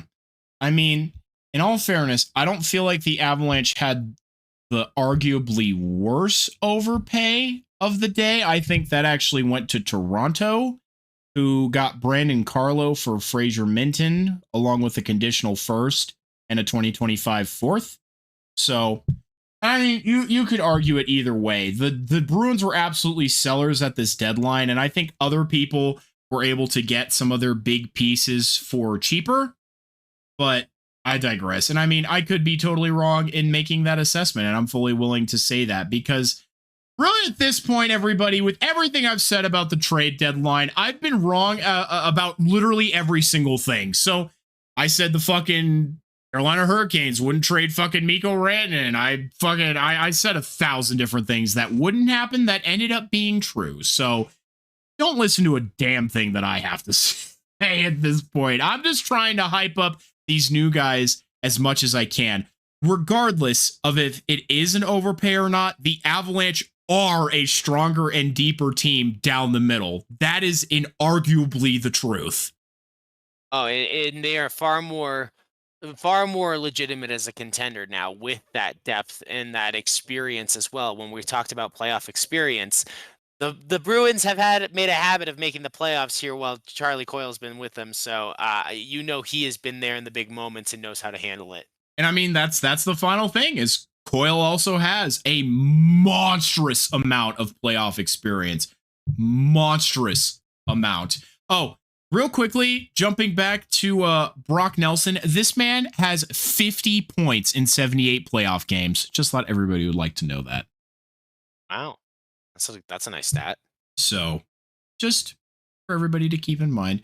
Also, Charlie Coyle has 52 playoff points in 119 games. So a little under half a point per game, but that's a guy who's showing up every playoffs. Yep. No, nothing to add there. All right. Nothing else I can say to that. Well, Dom, we will go back to you. What is your next trade from the tank? Well, ironically, Corey, for all the things that you predicted incorrectly, you predicted this one correctly, and I was dumbfounded. And we found out about this becoming in the works. Actually, well, we were at the Sharks Avalanche game together, and it was at that point that I realized this player was scratched from that game. Along with another one who I will talk about next. I'm going to talk about these next two together, since I did have those two additional trades than the Avalanche did. I want to get these two out at the same time. But Thursday night, immediately following the loss in Colorado, the trade was finalized for the Sharks to send their top D-man, Jake Wallman, to the Edmonton Oilers for a conditional first-round pick. The pick is top 12 protected, so it'll either be in the 2026 or 2027 drafts, depending on where the Oilers finish in the 25-26 season and whether or not they offload their 2027 first-round pick. Acquiring Wallman is a massive win for the Oilers in their own bid to be competitive in the playoffs, especially considering the fact that he has been the top pairing defenseman at only a 3.4 million average annual value salary that also has another year left on it. This is another Greer flip where he acquired Wallman and a second round pick from Detroit for future considerations. He Not got it that for he gave a second round pick. free. He got He got yeah. he got Wallman and a second round pick for free, sold him for a first round pick. So the Sharks effectively received two top 60 picks for nothing in return.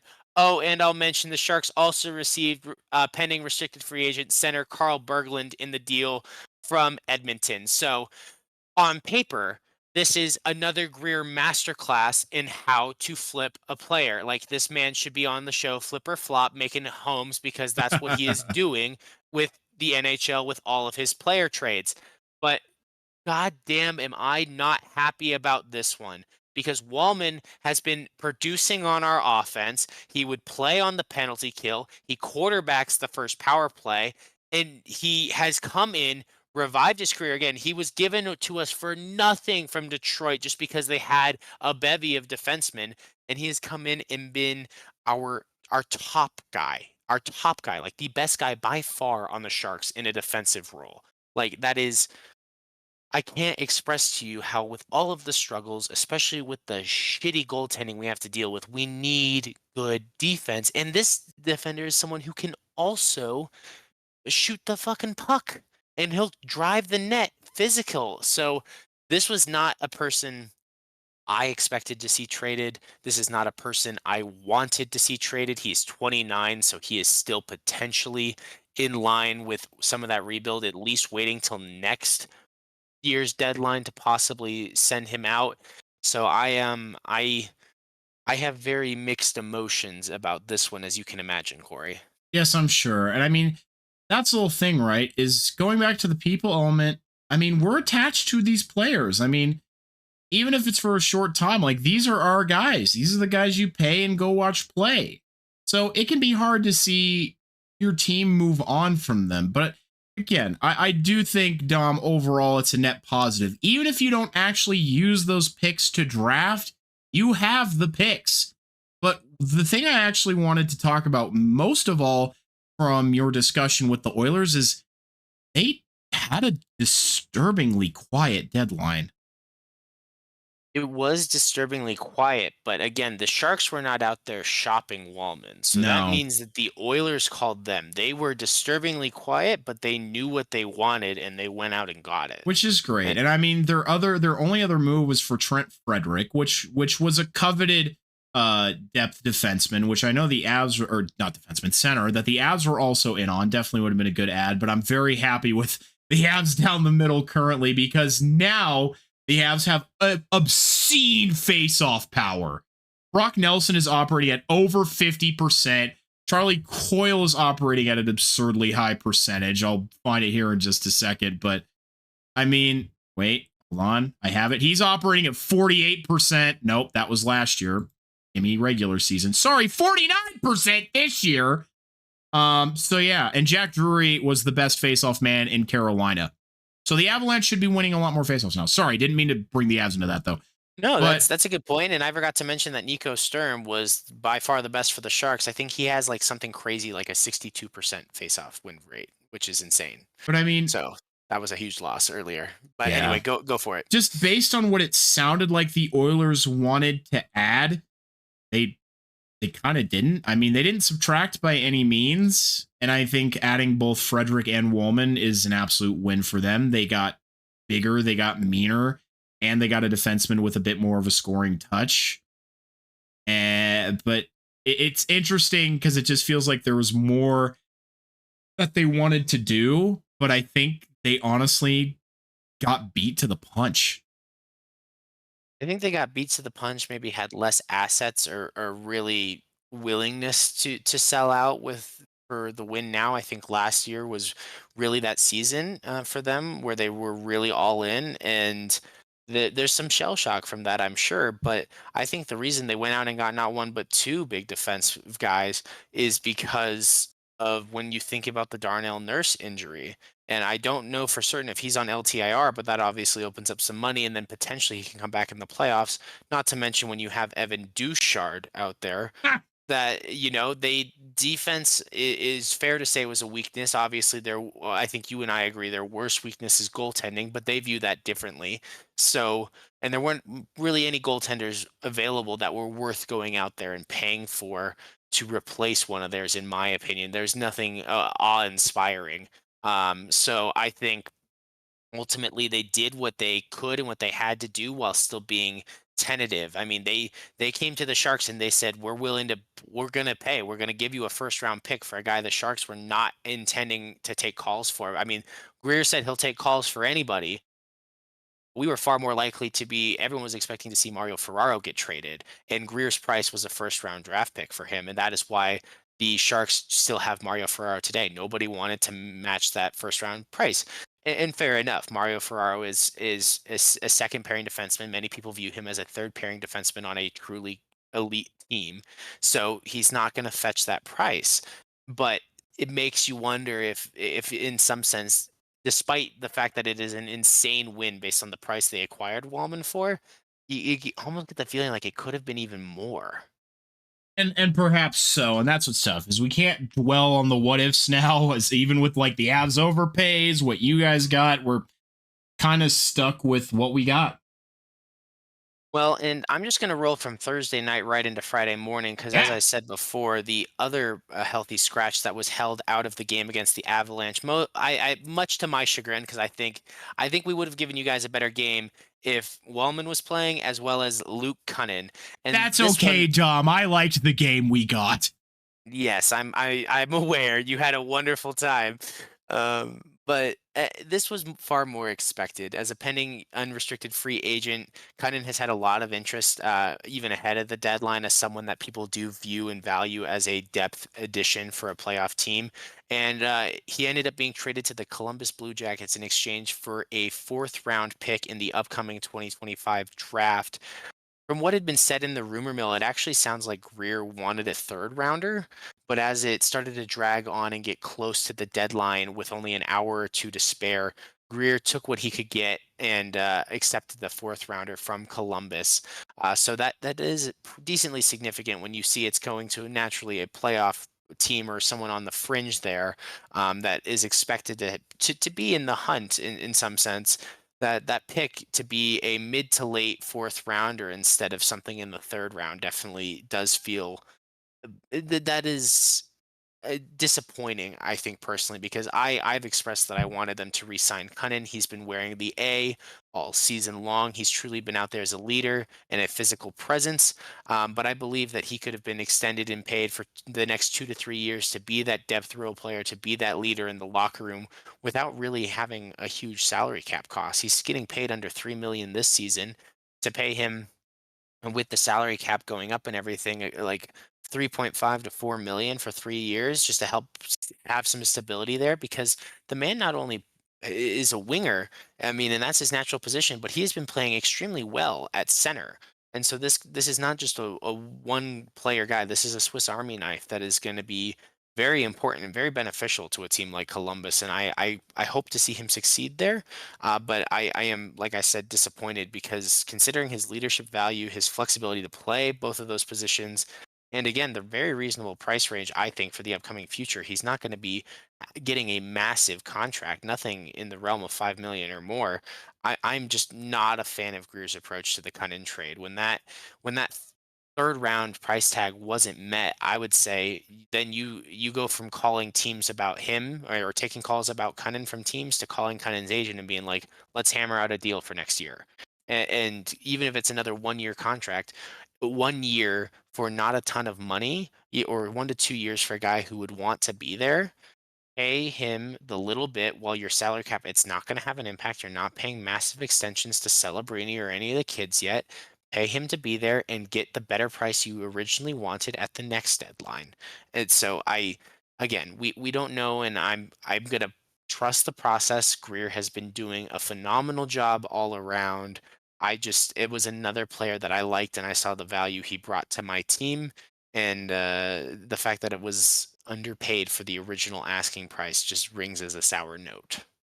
Yes, and I can certainly tell while keeping it moving forward here that you feel like Cunnin was being undervalued. And I hate to say that as brilliant as Mike Greer is, they can't all be winners. And I think there was intent to move on from this player regardless, which is why he still took the fourth overall pick. Yeah, and The he's in fourth that rounder. position. Yeah, no, you're right. There's that feeling where, based on age and everything, clearly not aligning perfectly with the rebuild, and but we're with how much we're paying Barkley Goodrow to be there to be the leader in the locker room and do the same thing. I just think Cunnin has provided so much more to this team at a lower price tag, and would be a lower price tag again. So that's just the only thing that it's like we go out there and we will find other people in free agency to sign to fill those roles, to be those role players for another rough season upcoming? Absolutely. That's what we did to get guys like Cunnin in the first place. Um, but it's it still is not ideal because I just think he has the right attitude and that culture. And that's a lot of the culture guys that I think were some of the positives in the locker room that gave me some inspiration. I mean, obviously, we're excited about the young prospects, the kids all out there. When you see Macklin and when you think of Will Smith and Eklund, I mean, he's having a great year as well and flying below the radar a little bit.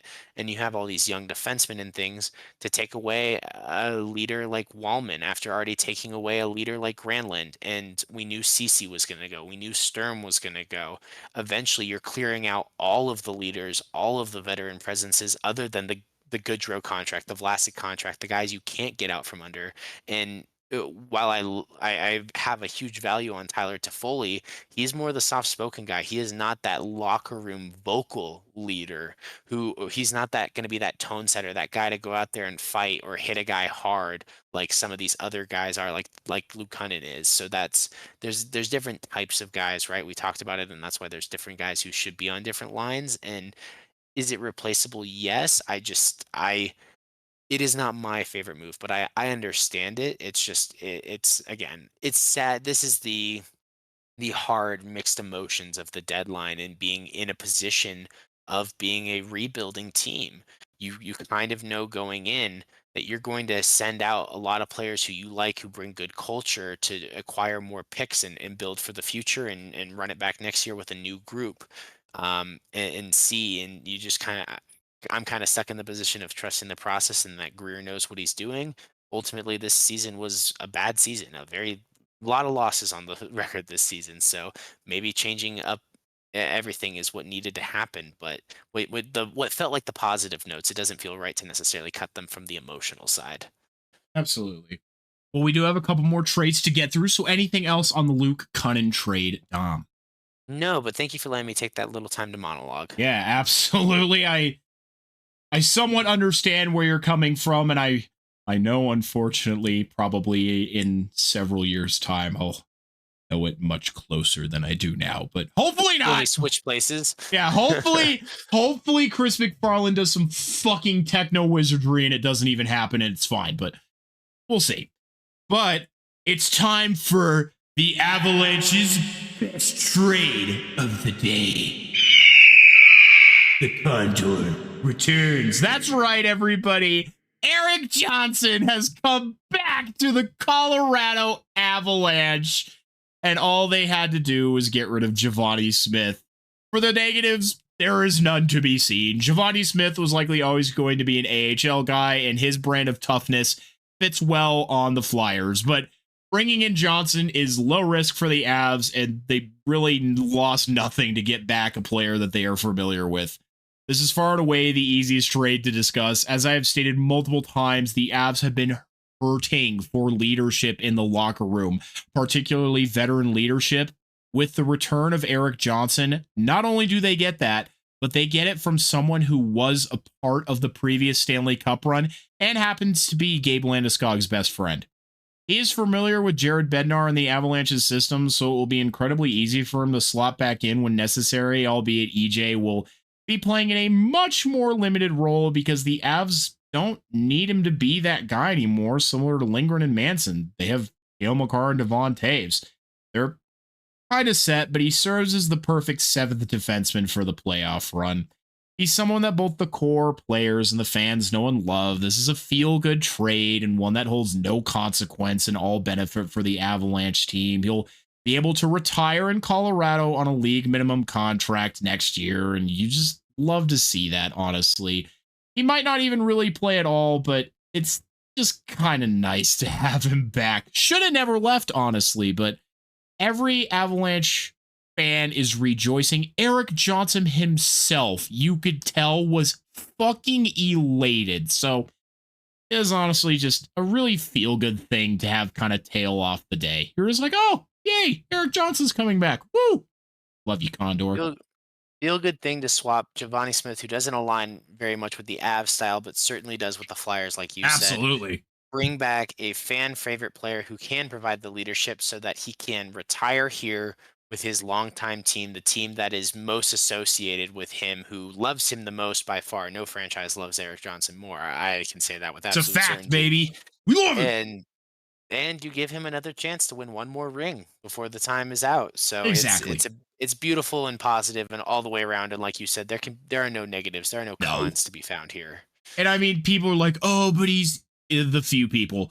Oh, but he's so slow and blah, blah, blah. It's like, yeah, that's why he's the seventh defenseman, dog. I promise you he will play like 5 minutes a night, if that. Like, he's there to be a locker room presence. He is not there to eat big minutes. I promise you that.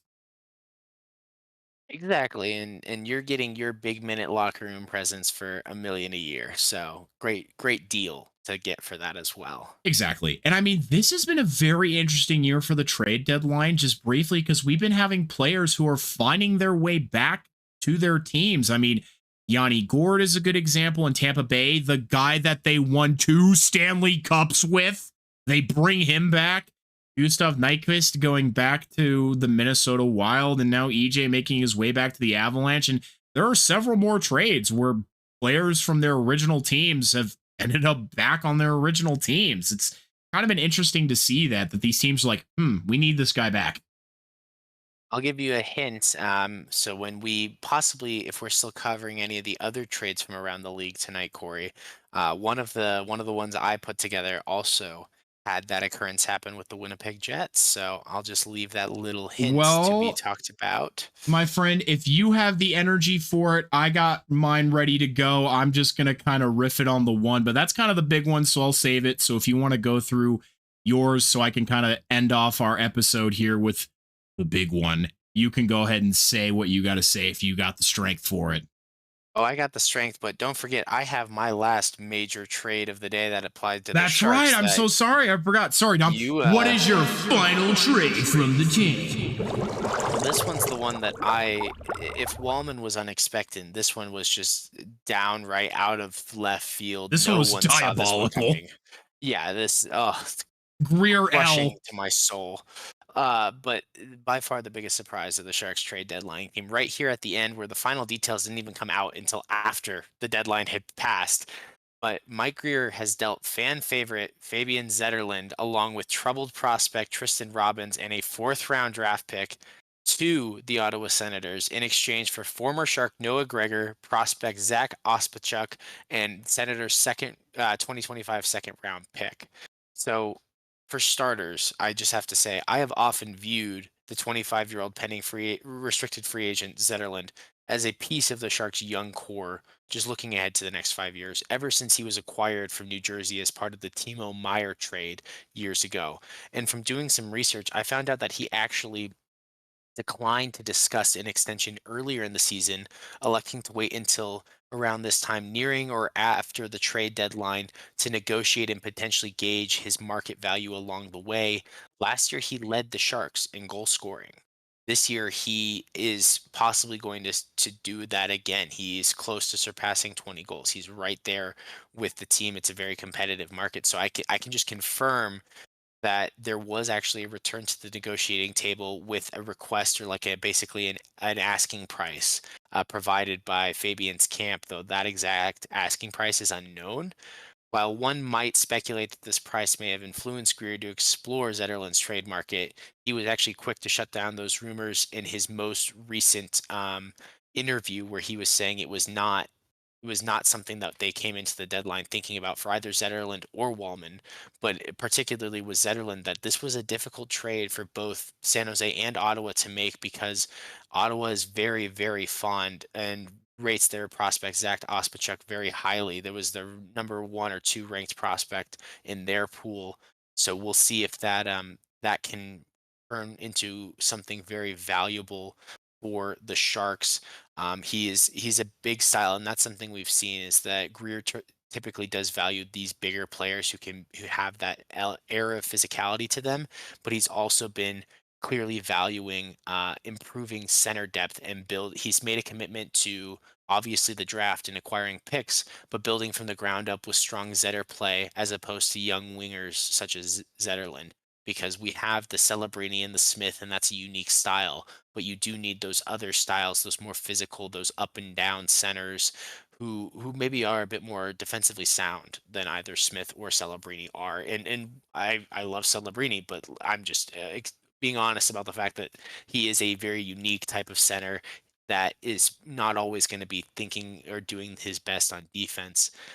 So considering centers, with after trading the likes of Sturm and Cunnin, the Sharks actually desperately needed more depth players at center, which both Gregor and Ospachuk project to provide, along with the previously received Berglund from the Wallman deal. So there's a few options that we might see here at the end of the season.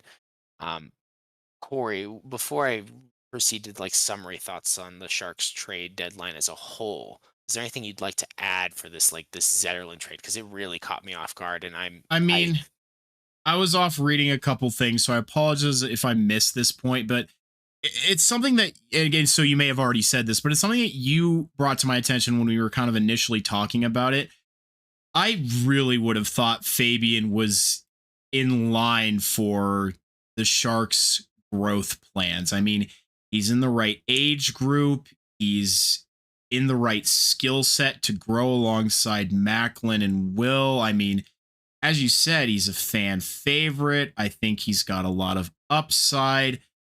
I just, for what you got in return, first of all, I really don't see why this trade even really needed to happen, let alone to really part with arguably one of your top guys right now, and probably who would have been your top guy going into the future.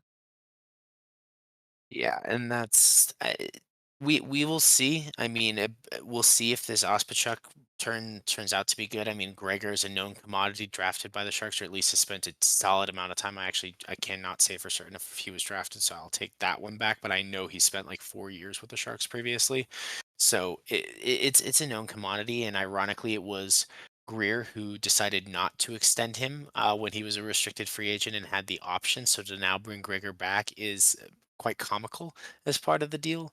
But considering what was received for a guy like Wallman from the Oilers, you would definitely think for Zetterlund you would be asking a price in the similar range. So they must, from what I have heard though, the Sharks GM and the scouting department really does rate Ospachuk highly on there as a prospect. They think he's going to be good, and they expect him to be potentially part of the starting roster when looking ahead to next season. So that does signal something. But again, it's hard to say. Like Zetterlund is a known commodity and has been producing goals and is got great energy on the ice. Has been an absolute fan favorite. Is one of those funny guys when mic'd up. So I mean, as you predicted last week, the Sharks were sellers and traded away a lot of the better pieces from their season at the deadline. And I will personally miss the likes of Luke Cunnin, Jake Wallman, and especially Fabian Zetterlund.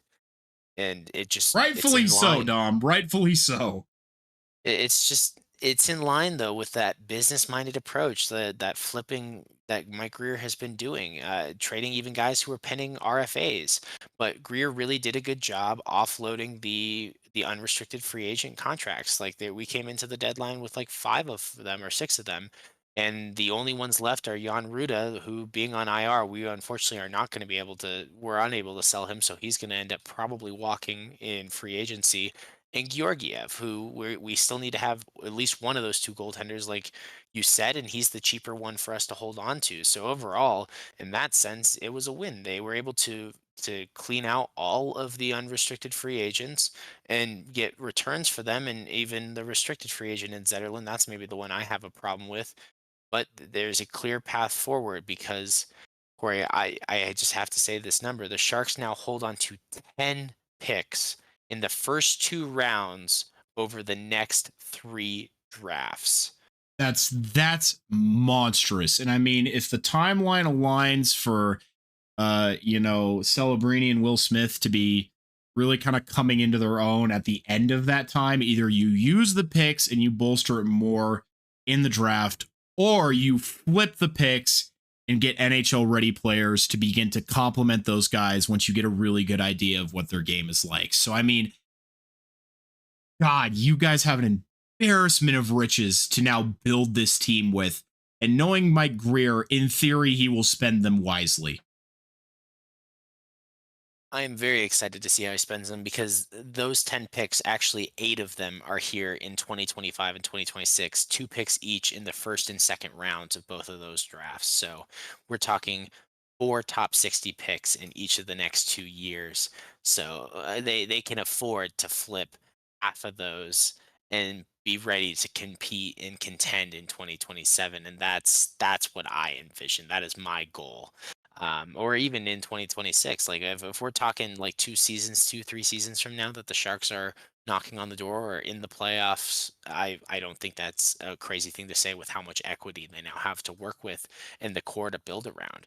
They have a lot of guys in the prospect pool, the defensemen in the prospect pool now. If they draft Schaefer, which I kind of am on board with hoping for another defenseman, I mean, they already have the number one rated prospect pool in the league, so I can only hope that Greer begins to leverage some of the many picks he has to acquire, um, excuse me, the many picks he has acquired to pursue hockey trades for those veteran players that can fill out the roster and provide leadership and stability to such a young locker room. And with that in mind, actually, I had this note because I know we might talk about it a little bit more. And obviously you alluded to the Miko Rantanen trade, the contract associated with that the Dallas Stars are going to be taking on. I don't think they can extend Granlund. Michael Granlund is going to be hitting unrestricted free agency after the season because there's no way the Stars are going to be able to pay him. And so I hope that Mike Greer and Granlund consider the possibility of reuniting and bringing back one of San Jose's best players and leaders from this season, who I really missed when he left. Granny revived his career in San Jose and supposedly really wanted to stay. So perhaps he will be open to Yeah. returning. Yeah, absolutely. And that would, I mean, when you think about the trade getting that first, and I mean, with how Dallas is armed up, maybe that turns into a third, but a conditional fourth at a minimum, the Sharks will certainly have the cap space and the roles after offloading many of these UFAs they had this year. It would make the trade that Greer made from being a solid move to send Granlund and CC to Dallas for that first and conditional fourth, third round pick, that option, to an absolute masterclass steal to get a first and a third and And then then get get him Granlund back. back. Like that would be the biggest absolute fuck you to Dallas, fuck you to the league. Mike Greer just putting his fucking balls out on the table and saying they're fucking massive. Try me. Oh my God. Like Is this that is that this 1 a.m. Dom? Is this what we get at 1 a.m.? Yeah, this is what you get when Dom starts to hit the wall a little bit, but that's the reality of the situation. Like it would be that Mike, insane of a win to get a first and a third round pick for basically for free and get Granlund back, which I would just I would love that more than I can even put into words. And when we're talking about those veteran playmakers to surround this young core, he's already showed that he was leading the team nearly at a 50 points when he left, and he's just really revived his career. Really liked it. It seems like a great opportunity to line up, and by Miko Rantanen going to Dallas, it opens the door. I hope so. It's like the people who train their cats to come back after they sell them. So But with that, I have wrapped up the trade deadline from the Sharks. A lot of selling going on. There was that one buy, but hope ahead with all of the equity the Sharks have. I have to double check Puckpedia, but you know how they like rank the value of picks and everything, Hmm. depending on what rounds they are and such. If I just pull up this number, their current pick value total for the next 3 years is 346.87. Wow. To put that into comparison, just for what the Avalanche have, their current pick value total is 49.96. I'm not familiar with this metric of measurement. So this is the first time I'm hearing it. So thank you. Well, so the pick values, it's depending on the average pick value of a round is used for rounds 2 to 7. They have like a calculation for it. For round one, depending on where the picks are projected to be, 1 to 5, 6 to 16, or 17 to 32, those also carry a different weight, which makes sense. But yeah, so it's designed as a scale to try to put some weight or some how to value draft picks. And this is where over time and when we think about trades, Corey, this is where I started to learn and investigate how to adequately value a player, what they would be possibly worth based on the value of a pick. So just it's kind of crazy to see what a team in a win now mode having less than a 50 there, and then you have the Sharks who have nearly 350 on the score. It's a 7x value in draft picks according to the stat. Absolutely. And I clearly understand why. Now that we've gone through every single trade on of our trade deadline, there was a couple other ones that, we thought were important to note. So, Dom, how about we go ahead and discuss the two that you thought were important to take another look at? So yeah, absolutely, Corey. The first one I would like to talk about is Brandon Tanev is returning to the Winnipeg Jets on a rental from the Seattle Wait, he Kraken. was on the Jets before? He was. I never So knew this that. will be his second time with the Winnipeg Jets, and this is in exchange for his 2027 second round pick. Now, I use the term rental because Tanev is an unrestricted free agent at the end of the season and would represent a depth addition to the roster, in my opinion, as opposed to a clear top six starter. However, the fact that Winnipeg gave up a second rounder suggests that Tanev might be extended depending on how he plays out this season in the playoffs. It would certainly not surprise me to see him returning to Winnipeg next year on a 1 to 3 year new deal. But looking ahead to next year, the Jets will actually have a bit over 30 million in cap space. Tanev could represent a slightly cheaper option compared to pending unrestricted free agent Alex Iafallo, or as a safety net if the Jets are unable to re-sign Nikolai Ehlers. Gabe Vilardi is also a pending restricted free agent who will be expecting a pay raise within the salary cap. Considering the salary cap increase. So a winger like Tanev that is a known commodity and is going to be a bit cheaper in price perhaps to any of those players, it does have value to a team like Winnipeg that is going to be playing close to the cap, has 30 million in space, which is more than they have obviously now as they're pushing close to the cap. But that's going to be a tight window to fill in next year. So that he could have value to them beyond just the rest of this season, depending on how the stretch run goes for Winnipeg. Oh, Bug Eyes himself. Well, it's definitely a bummer because I know Brandon Tanev was on a lot of media outlets and other people who support the Colorado Avalanche. I don't know what the fuck I'm trying to say. That they wanted Brandon Tanev to come to this team because, again, he's one of those dudes who plays with an edge. And I mean, that's what's been good about Colorado's ads is Lindgren, Carlo, people like that. They add beef, as Steve Dangle would say. They add beef to the Colorado Avalanche. And that's the whole thing, right? Is you get a very, people like to toss around the term gritty, but I think it really does work. A gritty guy like Tanev injected into the lower lines of your lineup where it's really about making those lower lines, even if they're not scoring, it's about making them a nightmare to play against. They get out there, they stop the other team from scoring and put enough pressure on until the top lines can cycle back on and get those goals for you. Well, and Tanev is a specialist at that. Yeah, and he's someone who's going to be one of those stronger players to play on like a third line that you expect that those third and fourth lines are going to eat a little bit more minutes when it comes to playoff time because they're just going to have to. With how, like I said, injuries and just the fatigue of playing so many games in quick succession, that is a huge value that the Jets will have as they have their team pretty much hammered out. They didn't make the most moves at the deadline compared to teams around the league, but they made moves to go out and get their guys that they wanted. And Tanev is definitely a guy who they know, and I would consider one of their players. Well, again, as we mentioned, the Jets wanted a second line center. They didn't want who they are rolling with right now, who off the top of my head, I am not remembering, but they wanted Brock Nelson.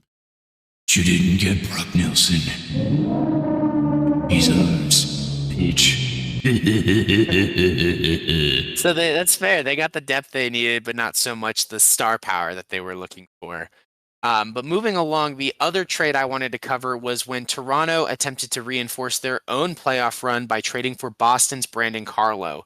And the Leafs sent a 2026 first rounder and a 2025 fifth rounder, along with center prospect Fraser Minton, to the Bruins.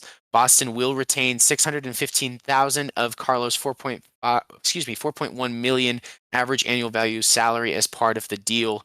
So Carlo is a 28-year-old defenseman and is signed through the end of the 26-27 season, and really does figure to help Toronto a lot in this cup hunt, because Brandon Carlo fits the mold for what the Maple Leafs blue line is all about. They like big, strong, and defensively minded players he should instantly be jumping into a spot on the top D pairing, at least while the other Tanev is on IR. So as a coveted right shot defenseman, which we talked a bit about previously as well, he will remain on a minimum the second pairing for the next couple of years.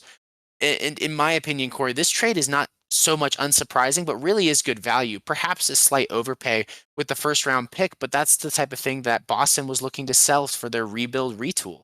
And what Toronto got was what they needed, because like I mentioned, Chris Tanev is currently on IR. Yanni Hakanpää is on LTIR. Those are two top defensemen, and they are not available right now, who also would be playing on that right side. So at a minimum, this means that Carlo should be jumping into the top pairing, and when it comes to playoff time, he will be falling by no means he will be falling below the top two pairings. So you can expect him to be out there at the second pairing at a minimum. It is a relatively safe trade for Toronto, and they made much fewer moves. When we talk about not moving a ton at the deadline, Toronto was not nearly as aggressive as teams like Florida and Tampa Bay. So they're going to hope that a player like Carlo can help them finish strong on the stretch run and maybe be able to finish first in that East to force Tampa and Florida to play each other and beat each other up in the first round. And, I have to give Toronto credit, because defensively this year, they've been a lot more sound. I think that mainly stems from Craig Berube's system that he's implemented there. But I think it's also due to really good goaltending and just an emphasis on not only scoring, but making sure the other team doesn't. You can see just in their metrics how much better they have been in goals against this year. And I have to give credit. They've made an emphasis on improving their defense and their depth in that defensive role. So I think Brandon Carlo is just a solid ad for them. Yeah, and just to keep it right along moving, but from the other side, Boston has finally realized it is time for a retool and moved many players at the deadline to begin acquiring younger assets and future picks. A first, a fourth, and a 20-year-old prospect who figures to be near the center of this deal, someone that the Bruins were very interested in. It absolutely fits that objective and is a strong return for a top 4 D-man. So I think it's a good trade from both sides. But I am impressed, and I have to give my respect to Boston and their GM's office for ripping off the Band-Aid and selling off some of their key pieces. Maybe it's not a full rebuild when they still have players like Pasta on the roster, but it was certainly a commitment to a retool with all the moves they made. Pasta on the Rasta. Right, I'm sorry. That was terrible. No, I loved it. But with that, I'll pass it to you, Corey, because I know you have a couple trades you wanted to talk about as well. Oh, damn. I only have one. I already bitched and moaned about Brad Marchand to Florida. I don't need to perseverate on it anymore. There's just one trade that's important. Eric Tulsky is a weapons grade bitch, and I hope Carolina fails in the first round. You remember earlier when I said Carolina's going to the Cup final? Well, fuck that prediction. They're going out in the first round. They're the real losers. They lose both of their top scorers, Natchez and then Rantanen, along with Jack Drury. Then they get Logan Stankoven and 2 first-round picks. And Eric Tulsky was like, oh, well, the transaction took so long, I couldn't flip the picks at the deadline. Fucking cry me a river, Eric Tulsky. Who? So many teams wanted Mikko Rantanen. It could have been any of them besides the Edmonton Oilers or the Dallas Stars. This trade is more vermituous, which my mom learned was a real word, and it is a word, vermituous, means nauseating, than when we initially traded Mikko Rantanen. Because at least then he went to the East, he could be happy, but no, Mikko Rantanen fucking hated it in Carolina. So instead of signing for near $12 million, and apparently the Avs may have even offered him more, now it's coming out, here in Denver, he decided, or $14 fucking million in Carolina, this motherfucker decided to sign a $12 million AAV deal for 8 years with the Dallas Stars. Ah! Yeah, he's turning into an actual diva, but he set his value, he knew what he wanted, and he kind of created problems. Why? I can't blame Rantanen for forcing a move when Carolina should have asked, and Marty Necas said this himself, maybe you ask the guy or make sure he wants to sign ahead of time before you make the blockbuster move. And I've seen some questions online about when you think about the trades, they gave up Necas and everything they got from Colorado. And then when you get 2 first-rounders, 2 third-rounders, and one of the top prospects who figures to be really good in the future, even if he's still a rookie, he's still young. We don't expect everybody to come in and be insane in their first season. Carolina committed to saying in 3 years' time, we might push for the cup far more than we are going to this year or next year or the year after that. All this is to say that I hate Jim Nill only because he's a fucking good. He's a good GM. He's not Jim. Why are you so good at your job? Yeah, Dallas has their prospect pool to have all the talent they have. It is insane. And like I said, all I can hope is that means guys like Mikael Grenland will be priced out and won't be able to stay just because there's not enough money to go around. But all this is to say, I don't need to analyze this. You all know the consequences of this trade. The Colorado Avalanche and the Dallas Stars are on a collision course for the first round of the playoffs, and they are set to set off a nuclear fucking bomb. I didn't think there was a lot of storylines going into this playoffs. Well, now the trade deadline happened, and there's about 20. The Dallas Stars come back to town on March 16th, and I don't anticipate it being a warm welcome for Mikko Rantanen. I don't anticipate it being a warm welcome, but like you said, this is going to be a preview, Corey, of what we are probably going to see in the playoffs. As a neutral who is going to be leaning more towards the Avalanche naturally this year, I'm excited for the fireworks. I have to admit, it's going to be a phenomenal series if it does come to happen. But we'll be here rooting for the Avalanche to make Rantanen pay for his diva-ness and debauchery. Well, everyone, be prepared. Nathan McKinnon is. Are you? All right, everyone. It's time for your 3 players of the week. Despite the fact that we didn't talk about any games, it's still important to highlight some of these guys. So we'll jump right into it. Wow. Goodness me. No matter what time of the day it is, I'm just gobbledygooking my words. Anyway, number 3 is going to be Scott Wedgwood. He is genuinely the only reason the Avalanche beat the Penguins. Trust me, I know. I was at that game watching the Avalanche have giveaway after giveaway, turnover after turnover. As I like to put it, the Avalanche were at Arby's. Number 2 goes to the depth. I call them out, and then the very next game, they are massive contributors to the victory against... Well, who would that have been? I call them out in the 5 stages of Avalanche. The Devils. That is certainly what it would have been, the Devils. And number 1, of course, is going to be the legendary Cale Douglas Makar. 6 points as a defenseman in a game, especially with 2 of those points being goals, is absolutely mind-boggling. There's a reason that that specific stat line has not been seen since the 80s by the legend Paul Coffey himself. So those are your 3 players of the week. Your fun fact for this week is a bit of a shorter one, but just shows what a small world the NHL is.